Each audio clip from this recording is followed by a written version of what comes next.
All right. Hey, what's up, guys? Hartman here. And we got a very special guest tonight. You know him, you love him.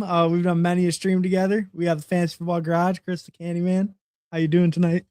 Hey, I'm doing great, better than ever. Glad to be here. Man, this camp news is pretty exciting stuff, huh? I'm trying to catch up. I know we were just talking, you're reading some coach speak. I've been checking out what's been going on, just the Twitter feeds, reading the Athletic, trying to stay in the loop. You were telling me earlier how you're trying to like aggregate some of the news and make it simpler. There's some interesting things going on, and I think we're already seeing a little bit of ADP movement, but at the same time, the perfect opportunity to be drafting to get right ahead of it because I was chat ratting a little bit earlier today during some of the other streams.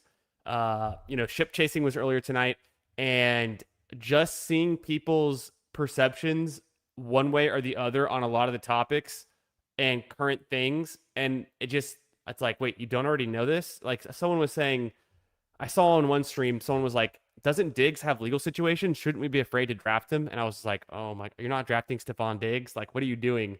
I'm like 25% Stephon Diggs. Like, it's a problem. Oh yeah, me too. I believe I'm at 24, 25%, like right there with you. Yeah. And yeah, yeah, it is crazy, and it's crazy right now, I think, because so many people are kind of getting into their redraft and stuff. Yes. I even mentioned to you before. I was talking to my brother a little bit about football, and it's like he's a redraft guy who doesn't play best ball, and it's Right.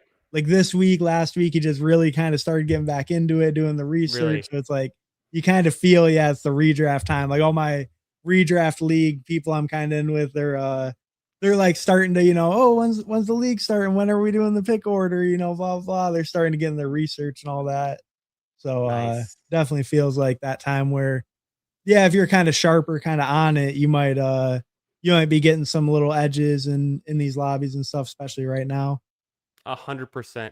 My brother, speaking of brothers, mine hasn't hit me up yet. He's a pretty big redraft guy, does, 4 or 5 redraft leagues every year, but doesn't do any dynasty or best ball. He does some keeper stuff. But I would say he's pretty knowledgeable, but he doesn't really tune in until about August. So we haven't even talked about it yet so far. So that's how you know that, yeah, we're still early in the summer. And then my home league, we usually meet up on Labor Day. We pushed it 1 week earlier this year, but we have already coordinated. We already booked the Airbnb for our meetup the last weekend of August. But so those guys are all starting to turn the gears a little bit. I would say it's half redraft, half dynasty. I'm literally the only best ball bro in the 10-man home league team, which is in year 17, I think, of our home league. So like every year for the last 3 or 4 years, I've tried to convert some guys to best ball bros, and they just won't budge. They don't see the vision. They don't understand.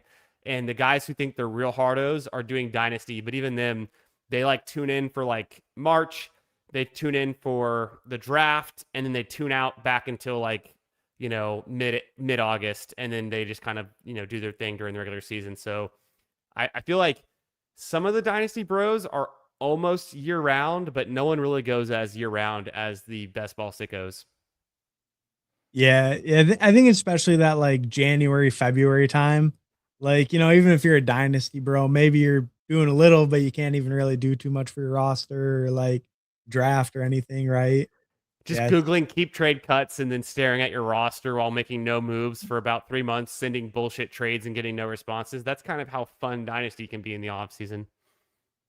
yeah, and then you got best ball. You got some of the biggest streamers in the game streaming before the last year is already over. You got guys like You Davis love to see streaming it. during the championship games. Yeah, Facts. it's crazy, crazy, crazy gap. The levels of dedication that come with different levels of fantasy football. True. But So speaking of kind of the new news, you were mentioning you were doing some aggregating, you were doing some catching up. What is something that you learned today, or is maybe top of mind today that you're thinking about that's actionable for this draft we're about to get into? I think that's actionable too. I did like the really positive talk on Blake Corum. I thought he Mm-hmm. got some pretty strong coach speak from McVay. The one I really liked, but I'm not sure how actionable it is Steichen was talking about using Josh Downs more in like 12 personnel and I getting saw him that. out of that slot only role. The only thing that worries me is Chris Ballard also did an interview today, and he said we will probably sign a receiver, just not yet, and we want to evaluate it more. So like, if Sounds like Keenan's still Keenan on the Allen, doesn't it? table, It does sound yeah, like Keenan Allen. then Josh Downs is just cooked. I mean, if Keenan goes there, he's going to drop 25, 30 picks probably. Maybe not that. I think that much. So I think he'll fall to like the past Romeo Dobbs and Wandale and all them if they sign Keenan Allen. I think he He'd be could. like by Shakir, right? I think that makes sense. I don't see why he would be any higher. He's a little bit expensive. I've been sprinkling him in. Sometimes I'm making big Colts bets. I've been trying to sprinkle in more Tyler Warren. On that whole thesis that Keenan Allen signs with the Colts, what would your perception be of Tyler Warren? Would he take a hit as well, or do you think he's kind of stable where he's at? I think he's pretty stable because I view the rest of the receiving core as like pretty thin. Okay. I think I think he'd be pretty stable. Maybe he takes a slight dip, but I don't think he should fall like out of the sixth by any means. I think Okay. maybe it'd be easier to argue like Marvin or some of those quarterbacks over him, but I don't think anything crazy. Positionally, it's tough for me to wrap my head around spinning up for Warren when a few rounds later you can get a tight end, maybe Pitts or Fannin.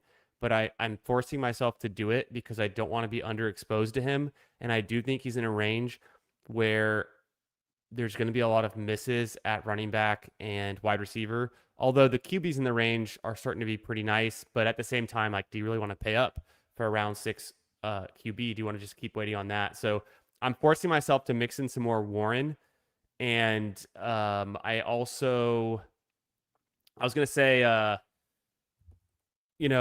with Alec Pierce having his injury start on the pup for the training camp, is he a player that's wait and see? Are you going to draft him at all until further notice? Or are you putting a pause on it at current price? Or assuming he's going to fall for the next maybe 2-3 weeks, right? Unless he comes back literally next week. But it sounded like the injury timetable was a little bit murkier than just like buy the dip, for my liking.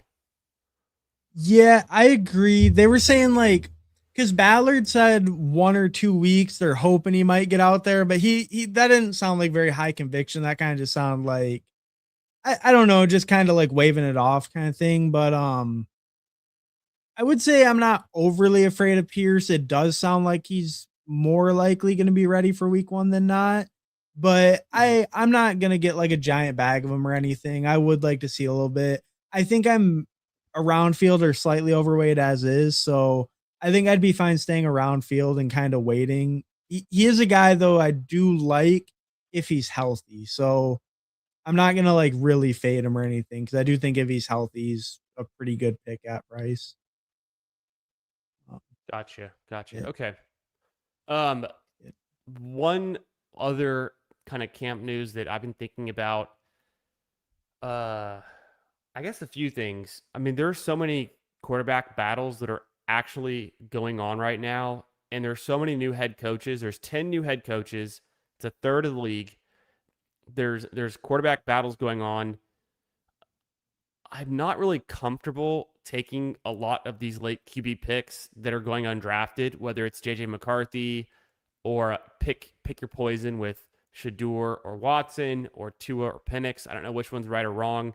I think we've seen the Tua and Penix get drafted more often, but Mhm. you and I were talking about this, on a few days ago or recently. Shador might just be the obvious choice where, yeah, he's not good for real football, but he's almost certainly going to be starting the majority of this season, or at least when it counts. We've seen his upside, his rushing ability with some explosive plays is there. He's put up a 30-point game in his rookie year for fantasy. So as a fantasy asset in the 18th round, could Shador be, actually valuable given he's starting games? And one more thing I want to elevate this to is it's week 15 or 16 or 17, and Shador is starting. Okay. And Cam Mhm. Ward is starting, and Tyler Shuck is starting, and CJ Stroud is starting in a DFS slate. What levels of dollar amount are these players in the same tier? Did one of them take a step forward and elevate out of that tier? But like all that to say is like you can only get so cheap if you're building a DFS roster. Like what is the salary you're spending on these players? If Shador is Mhm. starting, he's kind of just in that like cheap tier. It's not like it's going to be that different between him and the guys who right now are 100% drafted, who are for sure the whole season long starters. Like you could argue Bryce Young or Ward, or we can get further down the list, but I would argue even as much as Shuck. I mean, Shuck is a big projection on what he could be. We only saw him for a half season last year. And are the Saints even that good still? I mean, they've got a pretty good offensive line. We like the coaching. You know, there's some good things going on there. The investment in skill position players with Travis Etienne Jr., bringing in Tyson. So there's some good vibes going on. There's some good things. But at the end of the day, a starting quarterback's a starting quarterback. And if they're not, if their name's not Josh Allen or Lamar Jackson, or, you know, maybe even Drake May, but Drake May even has some down weeks. 2 years ago in week 1, I think it was Geno Smith. I forget who it was, but was like a top 5 QB on the week. And then you had like Burrow and Lamar Jackson score less than 10 fantasy points. So like anything can happen week to week. All that to say, historically, we've seen in these large field tournaments, a super late QB value, as long as they're starting, like is worth a pick. And it might be kind of sketchy right now. You might want to just grab 3 QBs earlier than that. But is there actually value to pushing it? And by the time we get to where all of the running backs suck, we get to the tight ends that are kind of afterthoughts, and we get to wide receivers that are speculative, whether they're a veteran who's lost their role or on the decline, or it's these rookies that are third round rookie picks that have really thin bets to being successful in their first year in the NFL, and you're just looking for that spike week in the right time. Wouldn't it just make more sense to take a QB3 at that point in round like 18 that potentially could start? So I know that's a lot there, but that's kind of the thought process I've been going through looking at training camp. Can I get actionable information on the next, you know, quarterback to draft that is an incredibly good value right now? I think that's a really fair point, because odds are, like, how many round 18 guys, like most round 18 guys, what you're probably really hoping for is that like you can get clarity on an RB2 versus 3 situation, but not really like a starter, you know, or maybe like some receiving work, like, oh, who could play on the Giants early while Neighbors is hurt. But it's like, how much of a win could that be? Where if you can figure out the starting quarterback, yeah, it's like, I think we've just seen over and over that's the position with the most parity, where like you could have the 30th best quarterback, and especially like you said with Shadur, a guy with a little bit of rushing upside, like he can score a similar range to a top 5 quarterback in a single week, you know, or even be projected in a similar range to like a top 20 quarterback, right? Like if he has a Right. decent matchup, it wouldn't be crazy for him to be a mid-range QB2 projection if he looks decent. So yeah, I think that that's a pretty good call. I think that those guys are always going to be a lot more likely to hit your lineup than any of the other positions. So if you feel like you can get clarity and lock in some starts, I think it makes total sense to target those guys. Um, Right. yeah, and I mean, realistically, like I was gonna say, maybe you're taking more risk of them being a 0, but you're taking a lot of risk of any 18th rounder to be a 0. I mean, how many of those running backs are gonna be anything? I love my boy Katron, but there's no guarantee that he's gonna do anything this year, realistically, or any of those guys.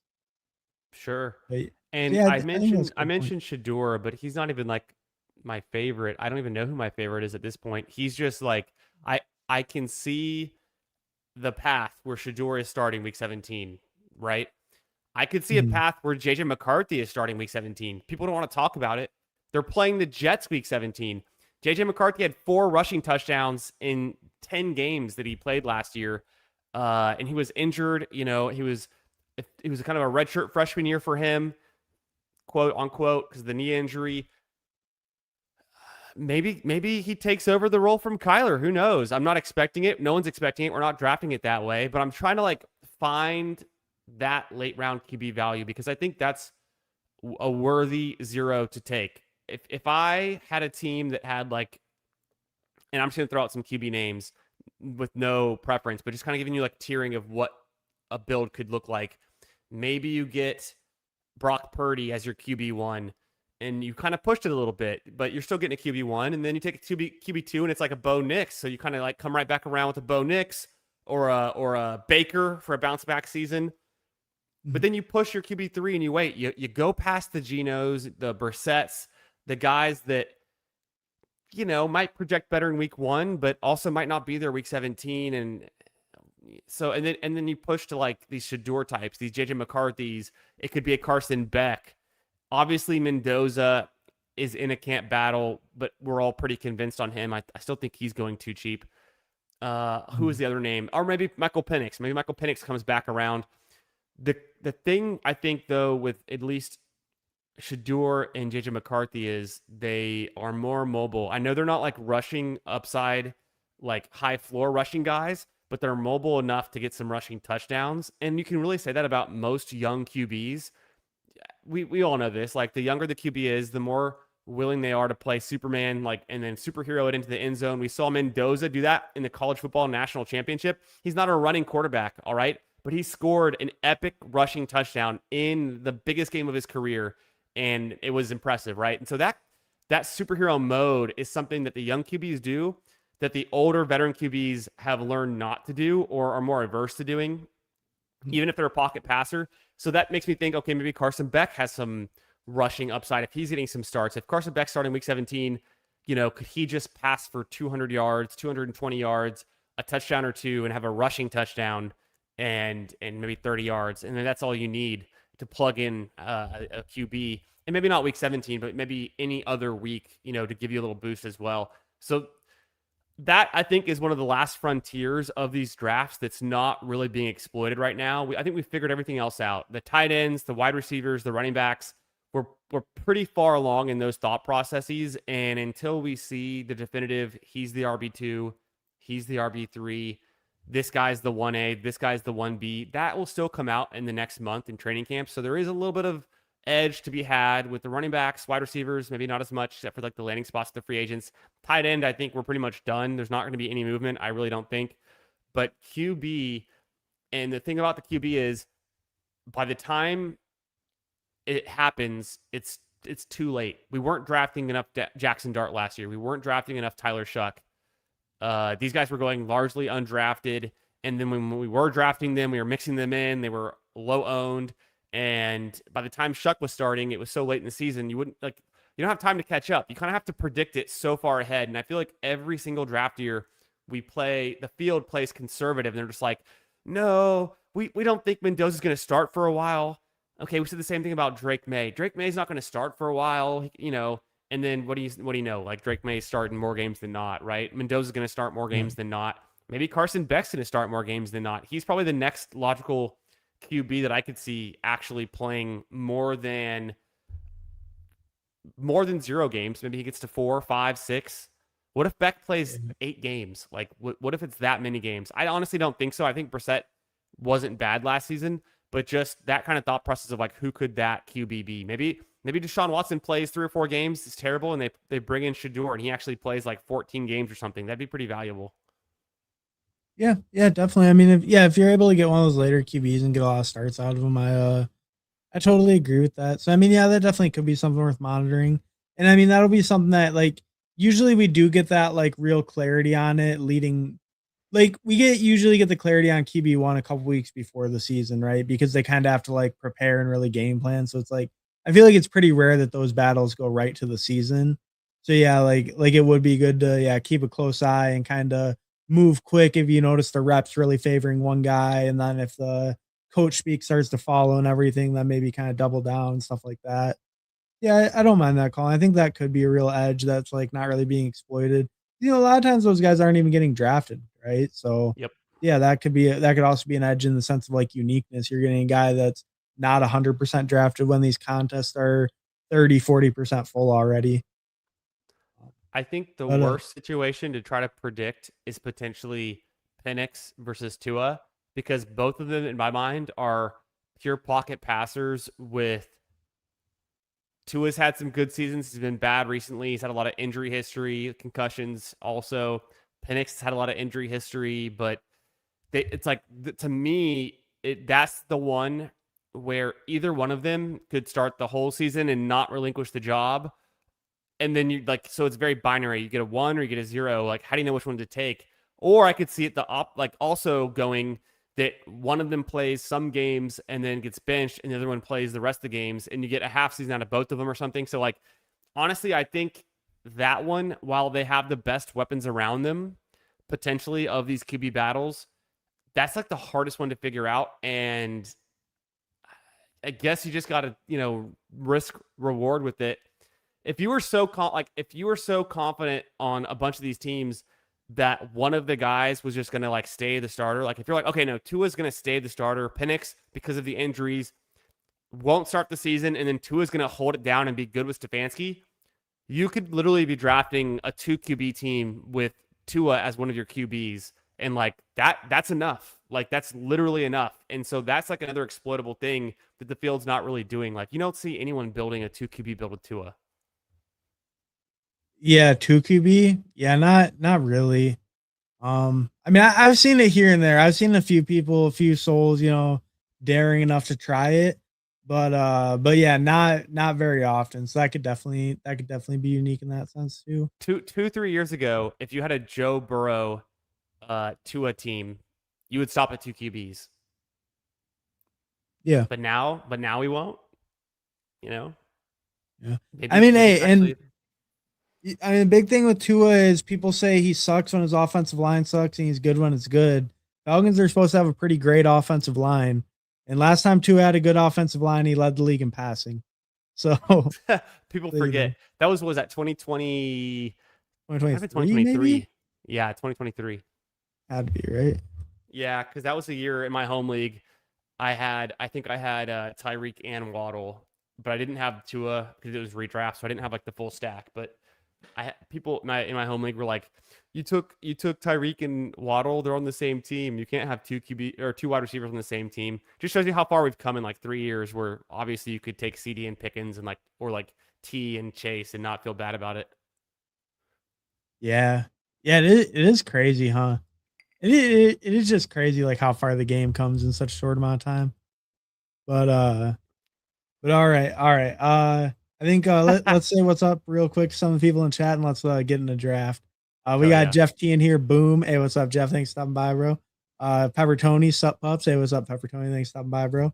Zaxy 4803. Hopefully Colts don't sign Keenan Allen. We'll take up all of Don's production. It is scary for Downs for sure. Most actual news was Booty outperformed AJB so far in camp. Makes Booty a must draft. Totally agree. Looks like AJ Brown at best case will be a 1B to Kayshawn Booty. So, I would definitely run with that. Take it as far as you would like, Jeff. Let's go. Hey, let's go, Danimal. Let's fucking go, guys. Smash that like button. Hey, appreciate it, Candyman. Smash that like, hit subscribe if you haven't already. If any of you by any chance don't know, we got Candyman linked in the description. So check out his channel, go subscribe. I'm sure you all are, but just in case, go do it. Make sure. What's up, fellas? Hey, what's up, Mr. Mufasa? Thanks for stopping by, bro. Last BBM, accidental Browns triple. Yeah, no, that's fair to do. I love that. If you have a big stack, add Shadur on. I think in those are times to make a good bet. Like I like KC Conception, I like Boston. Like if I have Browns pieces or if you have Browns pieces, I think that's the time to kind of maybe lean into one of those bets even more. Yeah. Michael Penix is another. Oh yeah, okay. Yeah, we got there a little bit. We got there. I'd rather take a swing on round 18 RB than QB. That's fair. I mean, I don't know. I think we were kind of talking about the case for. That's kind of what the field is doing, though. That's kind of what everyone's Right. doing until and every draft's different until we get more information. What's the risk reward on a late RB that could be? You take a Damon Claiborne, he ends up being the RB4. He's a complete zero all year, a la Jarquez Hunter, Jaden Blue. Ever heard of him? I mean, Hartman and I know better than anyone how that can turn out to be complete zeros. Or you take Tyler Shuck or Jackson Dart in the 18th round and bang, like money. And so, but I do get there are going to be some late round running back hits. Bill Krosky Merritt last year. But I think with the quarterbacks, it is very easy to see the split where it's one or the other, or you get some usage out of them. Versus the running backs, it's actually harder to figure out until we get definitive information that we feel like we can stand on. So that's like just one thing where you might just be, and even if they say, okay, it's Tua starting, and then he gets knocked out injured in week 4 and Penix is in. Well, it didn't actually matter that everyone jumped on Tua at the last minute and you were drafting the Penix right now. Your Penix is still going to pay off. It's still going to like be viable. So in a similar way, to a running back being completely contingent in the 18th round, where it's like, oh, well, he's the RB3, but if someone gets injured, he's RB2, and then maybe he has a role. Like QB can be the same thing. We saw 56 quarterbacks start in the NFL last season. There's only 32 teams, so like do the math. There's going to be viable weeks even from some of these guys that we don't expect. Yeah, definitely. And yeah, I think like we were talking like more parity. Like even if a quarterback can just get a start, they could easily hit your lineup. Where a running back, it might take more than that. They might not really consolidate work enough. Um, but all right, are they smoking one? Hey, what's up, Brett? Thanks for stopping by. We're about to be smoking a draft right now. Great draft, guys. Team rocks. Appreciate it, Jeff. Pro bowlers in round 18, crazy. Agree. Wrists up for our boy Shadur, Pro Bowler in round 18. Unbelievable values. And we're going to try to get some unbelievable values in this BBM. We're going to enter in 10, 9, 8, 7, 6, 5, 4, 3, 2, 1. All right, waiting for 2 in the BBM if anyone wants to hop in. What's up? Hey, what's up, Common? Thanks for stopping by, bro. Hey, Candyman, I kind of noticed it like just before, but you do a little update to your setup? I noticed you got some lighting. Is that recent? I on Amazon for $14 you can buy string lights, and I haven't even taken like they're just literally on the string. I haven't attached them to anything, but I'm slowly upgrading my home office. It's not the highest priority right now. So eventually I'm going to put like some cabinets, some shelves. I'm going to do an accent wall. I'm going to paint this wall probably like a dark blue. But I have $14 Amazon string LED lights that I can change the colors and do some fun things. I kind of strung them along the back there. So that's my current setup. And then I actually the second pair that I bought, because the first set of lights I got are in my daughter's room upstairs, and I strung them along her door frame. And every night before she goes to bed, we do dance party. And these lights can be set to they like strobe with music. So we listen to all these kids songs and we dance around the room with the music and the flashing, and it's like a whole dance party thing. It's super fun. We've been doing it for like the last 2 weeks. So little cardio right before bed, wears them out. Pretty fun. So yeah, I'm upgrading slowly but surely. I'm upgrading the office. I mean, I have all of my like there's all the not paintings, but like pictures and frame things that were in my last house, or just like sitting on the ground on all the corners of my office. Like my office is like the last room that is like boxes that have not been unpacked and like the storage of like random crap and things. So I just need to buy some built-in storage and some shelves and stuff. But it's a work in progress. But yeah, it's coming along a little bit. Yeah, always goes kind of the lowest priority. Since it's not like the main, it's your space, so it goes to the bottom of the list. Yeah, how low it is in the priority. Today I was talking to a guy. I'm getting a whole house water softener installed, and then we're also getting like a water purifier installed on our kitchen sink, so that the kitchen sink water is like refrigerator like quality, like it's all like filtered, you can drink it. And then the water softeners, because we live in the Texas Hill Country now, a lot of limestone around, a lot of white stone, and just like there's a really high calcium and a really high mineral content in the water. So if you don't have a water softener, essentially all of your appliances will build up calcium in things, and they're like, if your dishwasher's life is like 15-20 years in this high mineral water environment, it would be like half of that. So you like essentially have to do it to protect all your stuff. But like that's like one thing you get done, and then later on I'll get cabinets for the office. We're on the clock. What do you like here? These exposures are BBM only, so they're a little off. So don't take them into account too much. Let's go CD Lamb. Let's do it. All right, that's fine. I need a little bit more. I'm pretty underweight, so I don't mind it. Oh, and I have a and lean into the Cowboys offense. The Week 17 matchup against the Giants and the Cowboys. I think Dak Prescott's projected for like the third most passing yards.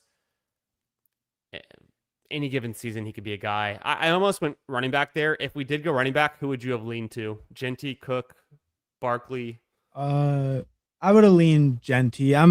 I'm a Genty guy, I think, over Cook, but I'm willing to buy into kind of any of them. I'm not really out on any, but probably Genty if I had to pick. How Cook about you? Are it. you Genty or Cook? I would take Cook first. Cook's not going to That's be there fair. with our next pick, but if he is, I mean, a smash. One of the things I've been hearing, he goes. One of the things I've been hearing about the Bills is that they want to use Cook more in the passing game. So both, Yeah. Cook He and might Genty finally get go. the usage. Probably just Ken Walker, right? It's probably just Ken Walker. Yeah, I, I'm cool I, with I, Ken Walker. I love me some let's Ken talk through Walker. it. So I like Chase Brown, I like Achan, I like Derrick Henry. I think you can't go wrong, but what's the difference? Just pick a round 2 running back and hope you get lucky, right? Yeah. Yeah, and I mean I think I don't know, I just feel like Ken Walker's competition's like so weak in Kansas City. Yeah, it's I think DeMercado. That's it. yeah. Do Yeah, and it's do looking they like bring he's back beating up Kareem there. Hunt though? Do they bring back Kareem Hunt at some point? I mean, I wouldn't think so because I feel like Ken Walker's kind of shortcoming is more like the pass catching or third down protection. Not as much even pass catching, but like third down protections mostly. Yeah, And it's like I don't know if really that's what Kareem Hunt's specialty is. He's probably better than Walker, but like I don't know. He doesn't really. He feels like kind of more like a short yardage hammer to bring in. And I feel like Walker yeah. is fine at that as is. It would be scary though. It could definitely take away some goal line from Walker. I forget the exact stat. This is gonna be directionally accurate, but I'm probably lying. But I used to know this stat during the big board. Can Kareem Hunt last season? I think he was the number 1 running back in the league on third and fourth down in short distances. He had the most conversions for first downs, and they Mm. used him in that way. They could bring him back. When you were saying, he might not be the pass catching guy, compliment, probably true at this point in his career. I do think back to when it was the Kevin Stefanski Browns and you had like peak Nick Chubb, who was getting like a 55% snap share at running back. And then you still had a guy like Kareem Hunt getting like a 35% snap share. And so they were pretty dominant, both of them. And Kareem Hunt kind of was more of the passing down back compliment to Nick Chubb, but even then, like he wasn't like, a passing down specialist. And maybe Mhm. DeMarcado's a little bit of that. But the thesis on Ken Walker here is he consolidates the touches. He does for the Chiefs what we saw him do for the Seahawks during their playoff stretch, and not what he did for the Seahawks during his entire career there otherwise, where he only ever got 14, 15 touches a game and was a complimentary 1A or 1B, depending on the game script. We want Ken Walker to be a guy that gets 20 touches a game on average, and that's how we unlock value in round 2 here with him. Yeah. Oh, yeah. I totally agree. He needs to really dominate that workload, and especially the high value touches. Like, if he loses anything on the goal line, it's going to be really hard for him to pay off Mm, that ADP. And I think, yeah, maybe he could lose a little bit of that receiving work, even to DeMarcado or something if they bring him in. But I think really, if anyone threatens him on the goal line, that's probably where I start to be concerned about the current price tag. So yeah, if they brought yeah. in a Cream Hunt, that would be a little bit worrying for sure. Oh, and At least with Ken Walker, it always feels like he's one touch away from a big play, a big run, an explosive play. And I'm hoping that the Chiefs will continue to feed him because you hate to just see him only have 12 rushing attempts in a game, which he did a lot of times last year on the Seahawks and previous years. And you're just like, but what if they give him that 1 or 2 more attempts and he breaks one off for 40 yards and a touchdown, right? So I hope the volume is there, is kind of the thesis I would think for him to be on the Chiefs and pay off that. Taking him over Derrick Henry, who's almost certainly you should expect in Achan, both Derrick Henry and Achan and probably Chase Brown average more touches in a lot of scenarios, but we got to hope the role changes for Ken Walker. I'm cool with Olave here. I would think we just take him, and I'm not too afraid to take him at pick 33. yeah, well, and reports on him today. Apparently, him and Tyson all cleared, all good to Good, go. So I good. think that was a little concern with Olave with those blood clots and stuff coming in, Yes, but yeah, I mean, if he's cleared good to go, then I feel pretty good with his price. his I'm pretty willing to buy in on the Saints offense though. So me too. I guess that's maybe part of it. But yeah, I think he looked great last year. He really proved it. If he can stay healthy again, I think Tyson and Travis Achan, if anything, just improve the offense as a whole. He should still be the true alpha. I don't know I if agree. Tyson can really take that as a rookie. Um, Yeah, I think he feels Tyson good there. it was kind of known for having a dominant target share in college, but he doesn't have the highest catch rate. I think Olave is going to be still a guy that has the target earning ability and a better catch rate than Tyson will have as a rookie. So I still expect Olave to have more receptions and more targets. We'll see what the mix looks like a year from now, but at least for this year. So here Yeah. I'd probably be leaning either Jacobs, T Mac, Waddle, or Etchen Jr. How do you feel? Um, I'm not a huge HN fan. Okay, I want to get my do exposure down. Jacobs. I'm fine with Let's do the other Jacobs. three. Let's do All Jacobs right. here. Yeah, I'm Yeah. still Any way in on Jacobs. I'm not worried about the legal. And when he's active, when he's healthy, he's getting a huge workload. He could definitely be our RB2. And I don't think he's that different of a bet than Ken Walker overall. Like, so the price difference to me, it's interesting. I guess people are just slightly afraid to take Jacobs there because of the legal situation. Every other year we've been taking Jacobs since he's been on the Packers. We've been drafting him higher than this, right? Oh yeah, I mean he's been kind of a staple at the 2-3 turn, right? So I mean to see him yeah in the fourth round at all, I think it just feels like a value compared to past years, and we just know he has that double like if he stays healthy, I think double digit touchdowns are more like an expectation than like project like it's the expectation if he's healthy, he's getting double digit touchdowns, probably 300 plus touches on a pretty good offense that I think most people are pretty into. An offense with like four pieces in the top 100 or something. Um, The I tiebreak think it's for me here was the fact that we have CeeDee Lamb and Chris Olave, who are just going to have a ton of targets and receptions every single game and have a really high floor in our wide receiver spots, holding that down, kind of a double anchor wide receiver start. I want to attack running back here before it kind of dries up with some known commodities, guys who we assume are going to be the workhorse backs on their teams, on good teams. So going Ken Walker and Josh Jacobs, both those guys fit the thesis. So the tiebreaker for me was you know, the fact that we started off two wide receivers and one running back, and then staying balanced, getting that second running back with our fourth pick, because I don't think McMillan or Waddle ever on any stretch of any games this year outscored Josh Jacobs on average. It's going to be week to mhm. week where it's like, okay, McMillan's biggest week, he booms for 28 points. Waddle goes for 28 points, something, but Josh Jacobs should be averaging about 15, 16 points a week. And he's likely to also have higher spikes where like his spike week could be like a 35 point, 40-point week, right? We've seen it before from Yeah. him. So I think it fits this team. And I also will come back around with these next few picks. There's a lot of good wide receivers we can still get. So we don't have to kind of worry about that. I think I'm more willing to push wide receiver right now in the current environment than I am running back just because of the uncertainty and how bad the late running backs are with we don't even know who the RB2s are on like a third of the teams. Yeah. Yeah. No, I think I kind of agree. I feel like I'm a little bit more comfortable with some of the mid ranges now, but like I do agree. Like later, like after like Woody and stuff, it really falls off a cliff. So what do you like here? Do you like Bucky or do I you think want so. something different?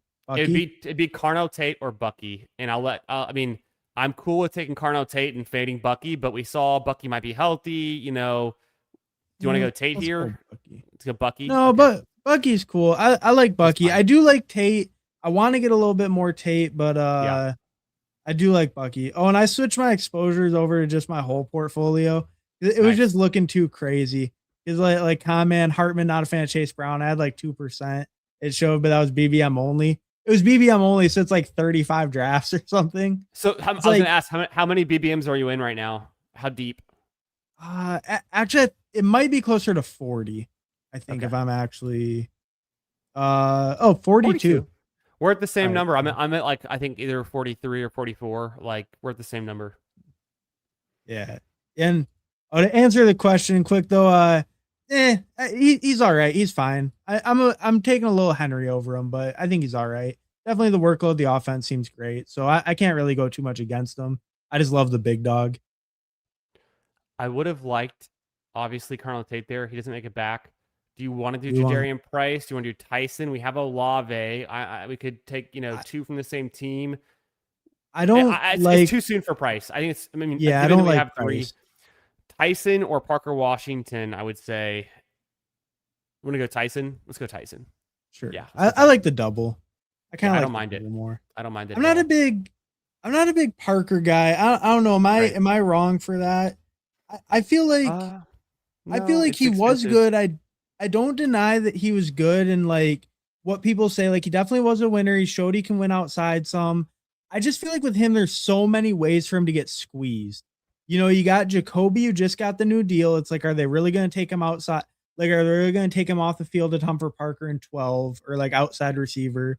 If Travis Hunter's healthy, does he take some of those slot snaps or does he take outside and then same thing as Jacoby off the field?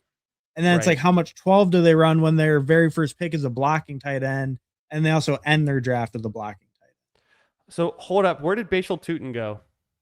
Oh, he went like the 4th round. Oh, and by the way, real quick too, 4 spot knows something we don't. Jeff said, did you see where T Law went? T Law went at Um, 21. no, somehow I missed that. I did not actually see that, which is crazy because I'm not paying attention to the board. But I was more focused, I think, on our picks, and that's like kind of the opposite I side missed there. That is wild. I missed that too. Holy shit.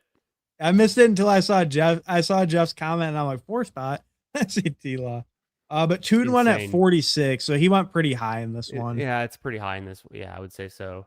I've been seeing Bucky fall to the end of the 5th round. I haven't seen him go in the 6th round, but I will take Bucky Irving in the back end of the 5th round. I don't want to be overexposed to Bucky Irving in the early part of the 5th round because I feel like I already have enough of him there. But he's in the same Mhm. tier for me as those other guys like the Swift, Henderson, Scottaboo, Judkins, Tootin, Montgomery. And so I'm just more willing to take those guys first depending kind of in those range in that tier. And so, but no, yeah, I mean, the question then for me that I'm struggling with is do I want to take Bucky Irving or Carnell Tate? Because I feel like Carnell Tate could unlock a lot of value where he's going right now. We end up getting Tyson, which is a similar bet, not as maybe good of a bet, but a similar one. It's kind of funny that we already had Olave, so now we're making a big bet on the Saints here. Yeah. You know, yeah, I kind of can see that. And I do like Cardinal Tate a lot. I don't know. I could see getting more of him. I do like it though when that running back tier, like we were at the end and we are kind of picking like the tier break. I do like Right. grabbing that because I think we could get similar upside with Tyson. I guess like you said, we're really, really bought into the Saints having to like improve and make that worth it. But I don't know. I think I guess they could have similar upside as standalones. I guess with the team correlation though, it will take a lot from the Saints to kind of pay off for this team. Um, So I I'm mean, here, probably Tony Pollard here if he's available. Otherwise, who are the top receivers? I don't really like this uh, group of receivers.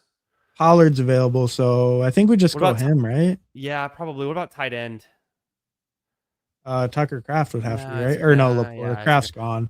And QB real quick. Anyone there? It's just Herbert, but Herbert, no, yeah. Let's take Pollard here. I think it's totally a good pick. yeah, yeah. I think this is kind of a gross range sometimes, you know, especially if you don't really like these receivers. I think Pollard falling back actually feels really nice. I'm not a huge fan of Yeah. a lot of picks in this range usually. I honestly, if he comes back around, I don't mind Cortland Sutton at all. I think the Broncos offense could certainly consolidate around Sutton and Waddle. Sutton having a large red zone presence, Waddle potentially being the highest target earner on the team going forward, but Sutton's no pushover. I think he's the squeeze on guys like Franklin, Pat Bryant, Marvin Mims, who were never really that good, honestly. So it's still going to be Sutton, I think, and Mims. A lot of people think Sutton's gross. He's old, but he's been super consistent. He's been really good. He's on a great team. I would push. He goes. I would push for He him over goes. the rest of these receivers. Otherwise, I'm Ooh, open to going a fall on Herbert. We don't have to take it. We could do. I like Corum here a lot, actually. Like we were talking about it before the draft. We could take Corum here and be like pretty much done it running back. as a fifth. I mean, we can. Yeah, yeah. Let's do All it. right. Yeah. Wow. See, Dang. I'm not usually grabbing a fifth this early if I put that much at 4. That's a little bit intriguing to me. What I mean, I think it's fine, but it's a fun build because now we have to dig ourselves out at wide receiver, and we're about mhm, to pause wide receiver to draft tight ends and QBs. So the challenge becomes yeah. do you know the board well enough to get the value at wide receiver, to get your wide receiver 4, 5, and 6 in these pockets? And I feel pretty, I think the most confidence I have right now on the board is finding value at wide receiver. I think it's one of the easiest things to do, and most years it feels pretty hard. But I mean, there are to me the running backs just get so bad so fast, and of course, 105, 112, there's still opportunity to get an RB4 and RB5 in those ranges. But we're not going to worry Mhm. about that on this team. We're going to be taking quarterbacks in those ranges. We didn't get Dak on this team. We're almost certainly going to take Shuck, right, with the double stack. So we kind of need to line that one up. And then we'll have to figure out what other QBs we want to take and then probably backstack. So I think almost certainly at pick 105 and 112, we're going to be taking non-wide receivers. We're going to be taking quarterback and tight end. And I actually do feel comfortable with the way that we've started with CeeDee Lamb and Olave, that we don't really need that much to get right to fill out the rest of our wide receivers. Okay, Jordan Tyson, we're making a big bet there, but historically we've had really good hit rates from first round wide receivers. Wasn't he a top 10 pick? He was number 8 overall, right? If I'm not mistaken. So, Yeah, I like, believe 8 overall. Yeah. the hit rate on these guys is insanely good. It's nearly 50% of the time they're going to be usable or a smash for fantasy and not just ho hum. And so I think we've already kind of filled out our wide receivers there. We really don't need too much else. And the depth you can get, like if you scroll down just a bit to our next pick after 105, after 112, I think our next pick would be 129, 136. This is prime range Usually a for good spot wide for receivers that receivers. are just kind of like slept on a little bit. Yeah, I do agree. I like that range quite a bit, and it can be pretty nice if you get a faller. Like sometimes you'll even get like a crazy faller, like a Dobbs or a Wandale back or something crazy. And the running Um, backs are terrible there.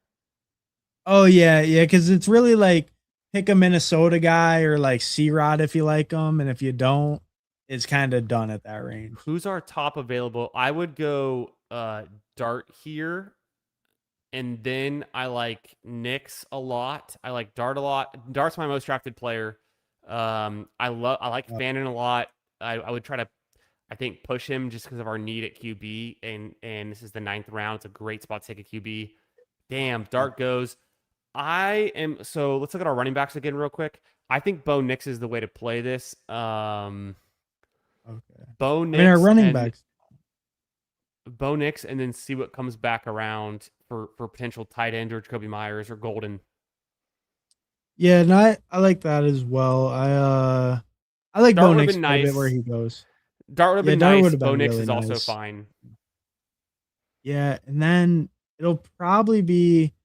I mean, I guess we got to push Shuck and hope we get him back at 129. You think, or do we grab him? I think we push him. Yeah, it's probably best if we push him. And in theory, no one should really want to take him. I mean, we have the double, so I think we can. Yeah, we can push him. I And think we'll be then okay to push him. Let's just confirm the bye week for the Broncos. If you scroll back up to our Knicks pick, so and then go to the QB tab. Let's just scroll through the QBs that are all week 10. it's like We're pretty in the clear. Caleb It's like yeah, Hurts. Yeah. exactly. We're pretty much in the Uh, clear. the other one must be high too. I don't know who the fourth one So is, but Fannin it's goes. Caleb and Could Hurts. you hit tight end? I think Pitts is gone. Obviously, I'm cool Yeah. to wait on tight end and do a late tight end build. I do want to take Myers or Golden here. And would you have a I preference? I slightly lean towards Myers, Let's do it. but I'm fine with either. Let's Okay. do Yeah, Myers. It's good on this team. I do think Golden will have the opportunity. I just don't know if he's good at football, I guess is the main problem to me. True. But I Yeah. do think he'll have the Electrical. opportunity. I do like though with Myers, that they once they had him, I believe he was on the Jags for 6 weeks last year, and then they gave him that extension. So I do kind of like the commitment to him. Just it's going to be a really good offense with Cohen running the show. I don't really have any concerns about the offense as a whole. I feel like so just like performing pretty well again. I don't know. I think that leans me towards Jacoby just a little bit. I think they're pretty committed to him. Anecdotally, and I have not confirmed this yet, but I saw somewhere, it must have been Twitter, maybe it was an article. Jacoby Myers had a 40% target share on the Jaguars once he got traded there. I was like, could it have really been that high? Is that the split? It seems unrealistic, but like there might have been a stretch last year or just all of the games. And we need to verify this at some point. We can look into it. But I saw that pop up and I was like, was that really true? Because I mean, he's put up really consistent numbers. We've gotten Jacob Myers cheaper in the past, when he was on like the Raiders, and just over the Mhm. years. But I don't think he's bad. I think he can earn targets. I think he can have the ability to be a good wide receiver. And you just want a piece of that Liam Cohen offense. It's not really too hard to talk yourself into at this price. Yeah. Yeah. No, I mean, I think yeah, that's kind of the point. You just really want a piece of that Jags offense. And I think too, like if we look real quick at his like stats, I think so he got traded week 10. That was his first week on Jacksonville. And you can see only a 50% route rate, but then he climbs to 86, 93, 93, 90, and then 100% route rates, 94% route And rates. aren't those his Like targets there that constantly. go 3, 6, 6, 6, 10, 7, 8, 9, 6, 4? Yep. Yep. Okay, that's like an average of about 7 to 8. Hmm. If you flip to Trevor Lawrence in his game log for those weeks, we can see his attempts, and we can do a quick average on his attempts on his game log. So after week 10, his attempts would have been, or are those just completions, or do we have attempts here? I can't remember. Uh Attempts. Oh, there it oh, is. Okay, attempts so right there. yeah, I'll do a quick average. Oh yeah, pretty low. It's about 32, I would say, like 30, maybe 30, 32. So if we were Mhm. saying 7 or 8, that's yeah, well, it's not 40%, but Be like 7 or 8, 25. it'd be like 25%. So it must have been maybe certain It's weeks. I don't pretty know. solid. We'll look more into it. Would you want to go Kincaid? Would you want to go, who are the top I like QB? I Obviously like the Shuck's gone. Kincaid call. Cam Ward, we can probably We can wait at push that him. point. Let's just go Kincaid Yeah. here first. Yeah, I like the Kincaid call. Let's see who screwed us. Who did it? Who did it to us?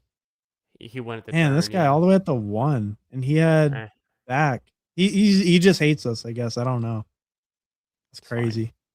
Um yeah, it's not too big of a deal. We'll be fine. Oh, and our last drafts too. They actually, I don't know. Have you seen the BBMD? You can like sync your drafts, and the Sims will run it real quick. You can see how it Yeah. did. Ours both got A's last time, so we were cooking. We were Oh, cooking did on it? there. Nice. Yeah. On Let's look at this next pick because at 136, we probably consider quarterback here. If not, I would do Diggs. I would do at 136, I'm cool with Diggs. I'm cool with Omar Cooper. I'm cool with Travis Hunter. Um, yeah. I mean, do you like any with of a the QB. quarterbacks enough? Probably either Stroud or Ward. At least we have Tony Pollard, and You have Pollard. we can Yeah. backstack Ward. Honestly, though, I might just want to go Diggs and keep pushing QB, and let's get really risky here. All right. You want to go This, Diggs over Ward? yeah, I think Diggs adds more value. Ward could be pretty flat, and it's not like we got Tate. If we would have got Carnell Tate, I'd be pushing for Ward here. I think I can. I'm willing to continue to push QB. All right. All right. Yeah. No, that Get feels real good. risky. Yeah. Everyone's Yeah. I mean, QB hey, hungry in the middle rounds, and it's pretty logical. But let's keep attacking those. I mean, Diggs. If Diggs is active, What the hell? Diggs. Kings gotta peep the seat, word to Caesar. Remind me to keep receipts, y'all shit weak. I ain't worried that bullshit leaked. See the volumes, it speaks to your broke speakers. Kings gotta. oh no, the Candyman left during the clip. He didn't like it, I guess. It's all good though. Oh, he's back. I was trying to see if I could change the lights and get back seamlessly, but I failed. No, I love it. Diggs is going to have 4 to 5 receptions a game, easy money, and that's it. That's the whole thesis there. Wherever he lands, I think he could be a commander. I'm going to stake my claim. He's a commander. That's how I'm playing it. Yeah. Yeah, no, I mean that seems like I think that's the betting favorite. That's all that's definitely the favorite right now. And I mean, yeah, I think we know he's just undervalued. He was 12th in yards per outrun last year, put up over 1,000 yards coming off the torn ACL, full year removed from it. Like maybe the efficiency got buoyed up a little by the Patriot system being a little bit lower in route share, but I think we just still saw that he can win on the NFL field. Now is the first year off the injury. It's just anywhere he goes, like going this late, I think he's going to be a value. And yeah, and right now it's looking like it's going to be pretty good teams that are in the running. So, it doesn't feel too bad. Oh, and we got Steve-O speaking in the chat. How's it going, guys? Hey, what's up, Steve? Thanks for stopping by, bro. Appreciate it. We got Smooth HC or Smooth THC from Twitch. Higher on Egbuka. Are you on Twitch right now? Yeah.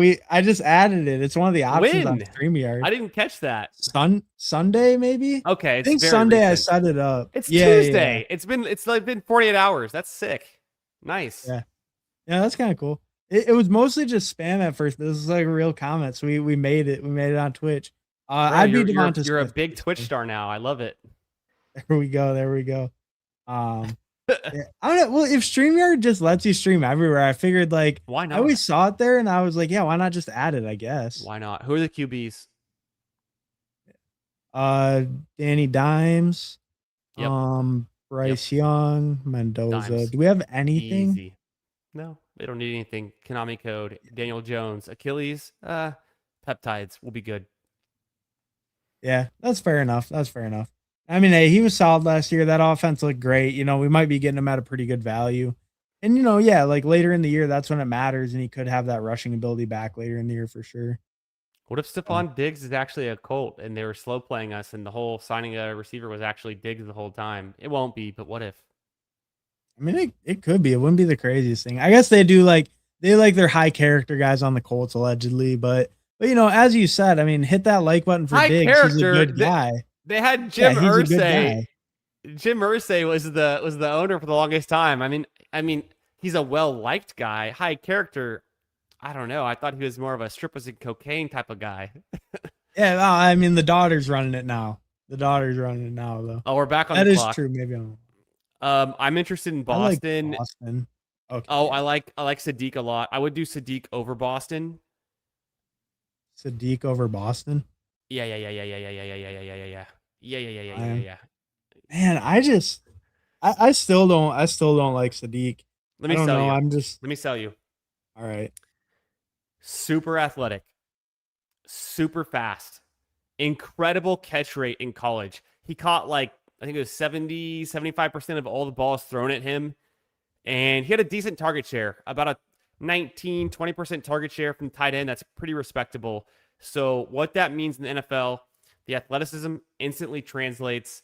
His catch rate means you only have to throw him the ball 4-5 times. He's going to catch 3 or 4 balls. So his efficiency will be very good. And we're just looking for a little bit of touchdown luck like any tight end.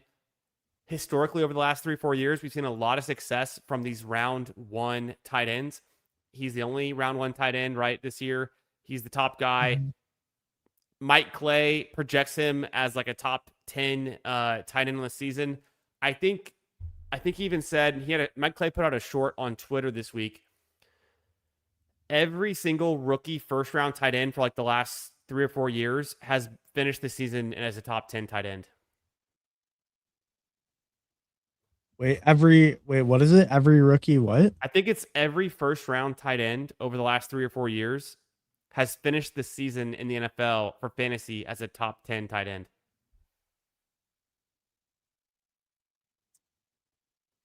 Yeah, but is that just Bowers, Loveland, and McBride? Yep. Or not McBride, Bowers, Loveland, and Warren? Bowers, Loveland, Warren. Laporta's a second rounder. Laporta was second round. It might be that short of a list, but yeah, it's just 3 goats.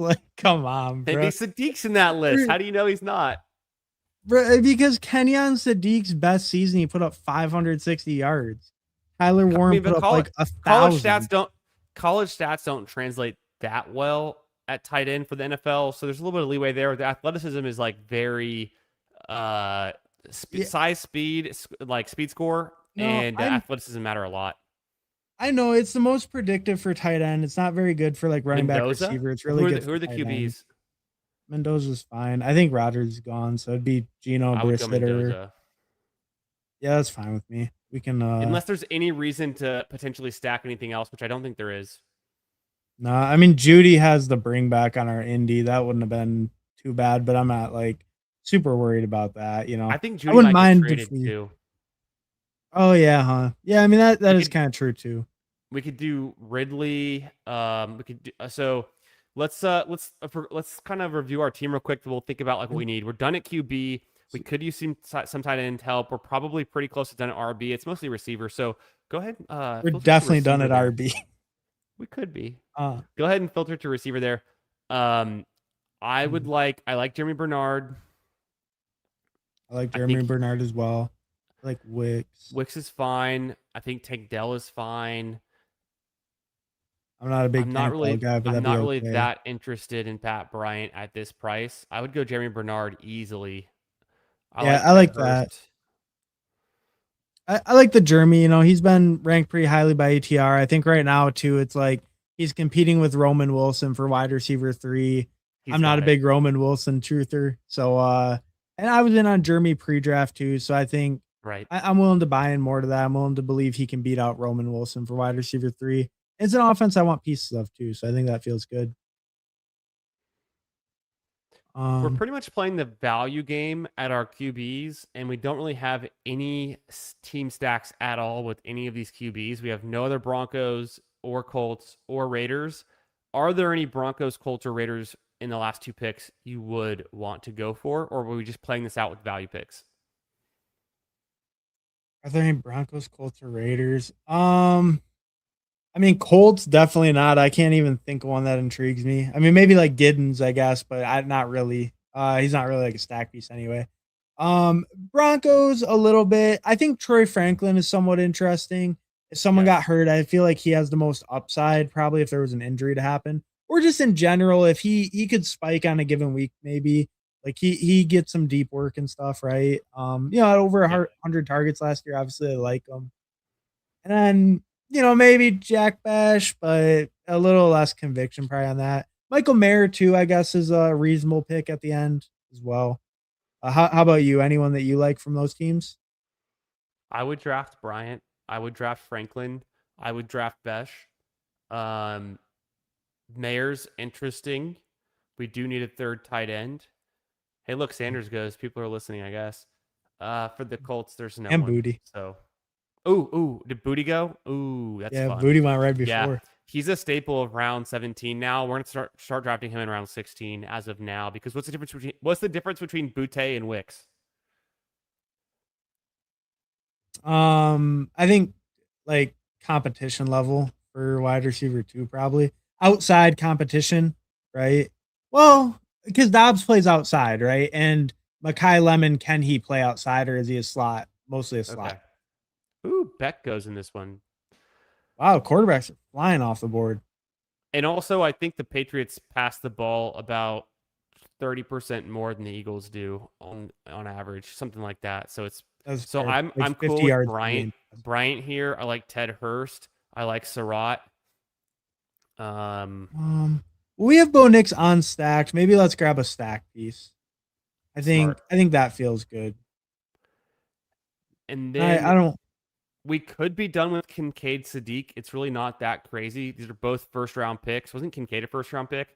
Yeah. So like, there's a lot there. The question just becomes, what can we even get at tight end at this point? Is it even worth it, or do we want to take more swings at wide receiver? I'd be like Ingram, Michael Mayer, was so Colby. dusty. Mayer's interesting, but he's so contingent. Yeah, I mean, I don't mind passing on the tight ends and going like 8th receiver or something if you want. I'm kind of leaning that way because I actually really like both Ted Hurst and Rashad Bateman, and they're both available. All right. Yeah, I like that. I don't have enough Bateman. You know, I was clicking a ton of Surratt early. I would not be opposed to getting some more Bateman in my life. You know, all the talk right now, he's going to be on the field. He's going to be playing. Oh, also Keenan's kind of a guy I want some more of too. We have, if we think Keenan goes to the Colts, this is a team to take Keenan on. So Bateman or Keenan, I'm open to both. How do you feel? I kind of like the Colts thing. We Let's do don't it. have a stack at all. It Let's would do be it. nice if that works out. We get a nice stack with it. I don't think it's crazy. I think, yeah, if Keenan plays, he probably projects higher than Bateman. Bateman just has the advantage of being on the Ravens already. Yeah, yeah. Oh, yeah. Obviously, Bateman plays on a great team, and I do think like he's definitely a guy I need more of. Like all the coach weeks been really good. They've been talked about. Like he's basically locked in as one of those outside receivers to start the year. That's like guaranteed. Jacoby Lane's kind of been getting more negative stuff, and he's probably the one that more pushes him for that outside role. Surratt's more of a slot receiver. So yeah, Bateman's definitely a guy I need more of as well. All right. Let's say what's up to a couple of people. What's up, First Down Fantasy? Thanks for stopping by, bro. Yo, Commanders, it can be like 5-7 catches a game. Shit. Hell yeah. Steven Marker, what's up, bro? Another round with a few strippers and some bumps. Hell yeah, brother. Hell yeah. Shout out Stephon Diggs. What's more valuable by cost, a double cheeseburger with bacon or taking a tight end terrible offense? Great question, the longest shoreman. Great question. Bro, we're getting was that shade from the Twitch community on the Kenyon Sadiq pick? Oh, is that about Sadiq? I couldn't figure out who it was about, but that's a Brother. good point. Hey, great Brother. comment, longest shoreman. Kenny Sadiq sucks. He plays on bad teams too. Brock Bowers is on such a good team. The Raiders are so good. Brock Bowers was the GOAT. Like everyone knew Brock Bowers was the GOAT. Oh, Trey McBride is on such a good team. The Cardinals are so good. My argument's more that Kenny Sadiq might not be good. I don't know. I mean, it's too easy to see. It's who had a higher catch rate in college, Jordan Tyson or Kenyon Sadiq? I'm gonna guess you're gonna say Kenyon Sadiq. It's much higher. How many targets did Kenyon Sadiq get? Let's. Do you have his stats? I can. Yeah, I got it all right here. I can pull it up. Because I was on PFR, but it didn't show targets. So I had like 51 catches. I've got it right here. I'm looking at it right here. What I do is I'm looking at all of the rookie class wide receivers that I think are relevant, and I have Sadiq mixed in there because I kind of treat him as one of them. Let me get this prepared, and then it's ready. Let me share it with you. Well, let me do this. Yep. Okay. Oh yeah. Present, share screen, and I'm mostly joking. Also, Twitch fam, don't worry. But I can also defend my player takes. Yeah, what's going on? Sadiq's a guy I want to be open to. I would like to be sold on this Kenyon Sadiq. Oh, I was on the wrong tab. There we go. This is it. Boom. Okay. All right. Ready to share with the class. Show and tell everyone. This is Kenyon Sadiq in college, right? 71 targets. He caught 51 of them. That's a 71.8% catch rate.